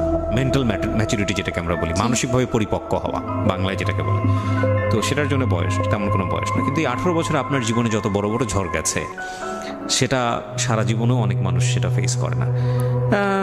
আপনি আজকে কষ্ট করে এখানে এসেছেন, গল্পটা বললেন, এবং আমি জানি বাংলাদেশের অনেক মেয়ের, প্রত্যন্ত গ্রামাঞ্চলের অনেক মেয়ের জীবন গল্পই হয়তো আপনার মতো। তো সেই জায়গাটা থেকে আমি আপনাকে রিকোয়েস্ট করবো, মূল ফোকাসটা হওয়া উচিত আপনার লেখাপড়া। এখনও মাত্র 18 বছর বয়স, আপনি এই লেখাপড়া এবং পাশাপাশি কিছু কাজ করে নিজের পায়ে দাঁড়ানো। আমার এখনও ইচ্ছা করে পড়ালেখা করতে, কিন্তু আমি যে আজকে এখানে আসা হয়েছে আমার, ঠিক আছে আমি আসছি, ঠিক আছে আমি আসছি, কিন্তু আমি যাবো কি করে এটা কিন্তু এখন আমার ঠিক নাই। মানে আপনি অর্থনৈতিক সাপোর্টের কথা বলতেছেন, হ্যাঁ, কিন্তু আপনার ইচ্ছা থাকলে সেটা সম্ভব। মানে আপনি যদি ইচ্ছা করেন, এখন হ্যাঁ আপনি বলছেন আপনার সামর্থ্য নাই, কিন্তু আপনার, আমি যদি মনে করি সামর্থ্য নাই, তার মানে আপনি বসে থাকতে পারেন না নিশ্চয়ই। আপনি নিশ্চয়ই খাওয়া দাওয়া করবেন, তার মানে আপনার মানে খাওয়া দাওয়া বলতে যেটা বোঝাচ্ছে আপনার 3 বেলা ঘরে খাবার নাই, তার মানে আপনি মরে যাবেন না নিশ্চয়ই। খাবারের ব্যবস্থাটা নিশ্চয়ই হয়ে যাবে। ওই যে আপনি বললেন না যে টিন, পাশের প্রতিবেশী আপনার টিন কেটে খাবার দিতে আপনাকে 1 মাস, আল্লাহ আপনার রিজিক রেখেছিল বলে আপনি খেয়েছেন। ওইখানে একটা প্যাশন থাকতে হয় যে না, আমাকে সার্ভাইভ করতে হবে, আমাকে বেঁচে থাকতে হবে, আমাকে লেখাপড়া শিখতে হবে, আমার লেখাপড়াই হচ্ছে আমার মুক্তি, এটাই হচ্ছে আমার রাস্তা, হ্যাঁ, with the name of Almighty Allah. So আপনি যদি এভাবে চিন্তা করেন, তাহলে দেখবেন যে লেখাপড়াটা আপনার কাছে আসছে, আপনি শিখতে পারছেন। জীবনে যত নাটকীয় ঘটনা ঘটে, যত ভালো ভালো রেজাল্ট আসে, তার পিছনে একটা মানে খুব শক্তিশালী একটা বলা যেতে পারে না পাওয়ার মতো একটা ঘটনা থাকে, লাইক আপনি এখন যে অবস্থার মধ্যে আছেন। কিন্তু আপনাকে বিশ্বাস করতে হবে যে না, আমি এই জায়গাটা থেকে বের হয়ে আসতে পারবো। আপনি যদি মনোবল, যদি শক্তি থাকে, আল্লাহ আপনার পাশে আছেন, সবসময় আছেন। তো প্রিয় শ্রোতা, আমি শেষ করছি আজকের এই জীবন গল্প। অনেক লম্বা সময় ধরে বললাম। আমি জানি বাংলাদেশের অনেক মেয়ের পারিবারিক যে নিরাপত্তা বেষ্টনী, সেখানে অনেক বড় সমস্যা আছে। তো সব কথা, শেষ কথাটা হচ্ছে এটাই যে আমরা যেন আমাদের সন্তানদেরকে ওই নিরাপত্তা বেষ্টনীর মধ্যে রাখতে পারি পারিবারিকভাবে, এটা তাদের জন্য খুব খুব খুব প্রয়োজন, খুব প্রয়োজন। So thank you so much. আজকে যারা অনুষ্ঠানটা শুনলেন তাদেরকে ধন্যবাদ জানাচ্ছি। আগামী বুধবার আবারও কথা হবে। অনেক অনেক ভালো থাকবেন। শুভরাত্রি।